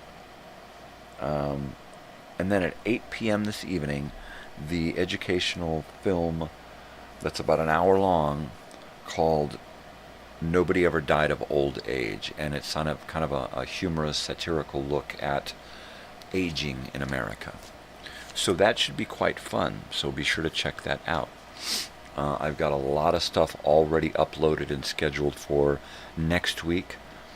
I will hopefully this evening have a chance to put together the program guide and the video and get that all shared tonight, so that everybody is aware that there is stuff happening next week. But until this evening, I'm going to have to call it quits so that I can deal with the old regular crap that life throws at you kind of stuff, right? So let's see, what else do I have to talk about? If you live locally, be sure to get out Sunday night at 7:30, I think 7 or 7:30, to the Landers Giant Rock Meeting Room for Bush's open mic night, as well as a lot of other happening open mic nights and events around the upper Morongo Basin here. Check it out, people. If you come out this way, check it out. If you're in this area, check it out. Don't stay at home. Go out and do something. It's my job to stay at home and entertain you. But you need to go out and do something. Entertain yourself. All right, people. That is enough of that. That's enough of that. Cut that out. I am going to get my shit together and get the hell out of here. I am starving, and I am just wiped out, man. I need to throw myself into something so that I can get completely oh, look at that, it started to get completely motivated, right? I just need to get rolling, baby steps. All right, people, everybody out there, I want you to all be good to each other, be kind, stay safe, spread peace and love, take care of each other, and most especially, stay weird. Is this my closing or my opening? This is my opening. I can't do this. I can't do my opening. I got to do my closing. There it is. All right, there it is. I should have known. I should have known. You stupid idiot. Why didn't you know? I don't know, man. I didn't know because I didn't know. See, it does it there, too. I didn't know that it did it. Why? Of course, I knew because I made it happen. All right, once again. Be cool, people, all right? Be nice to each other. Quit fucking up the world, man. Most especially, stay weird. Love ya, people. See you tonight. Bye.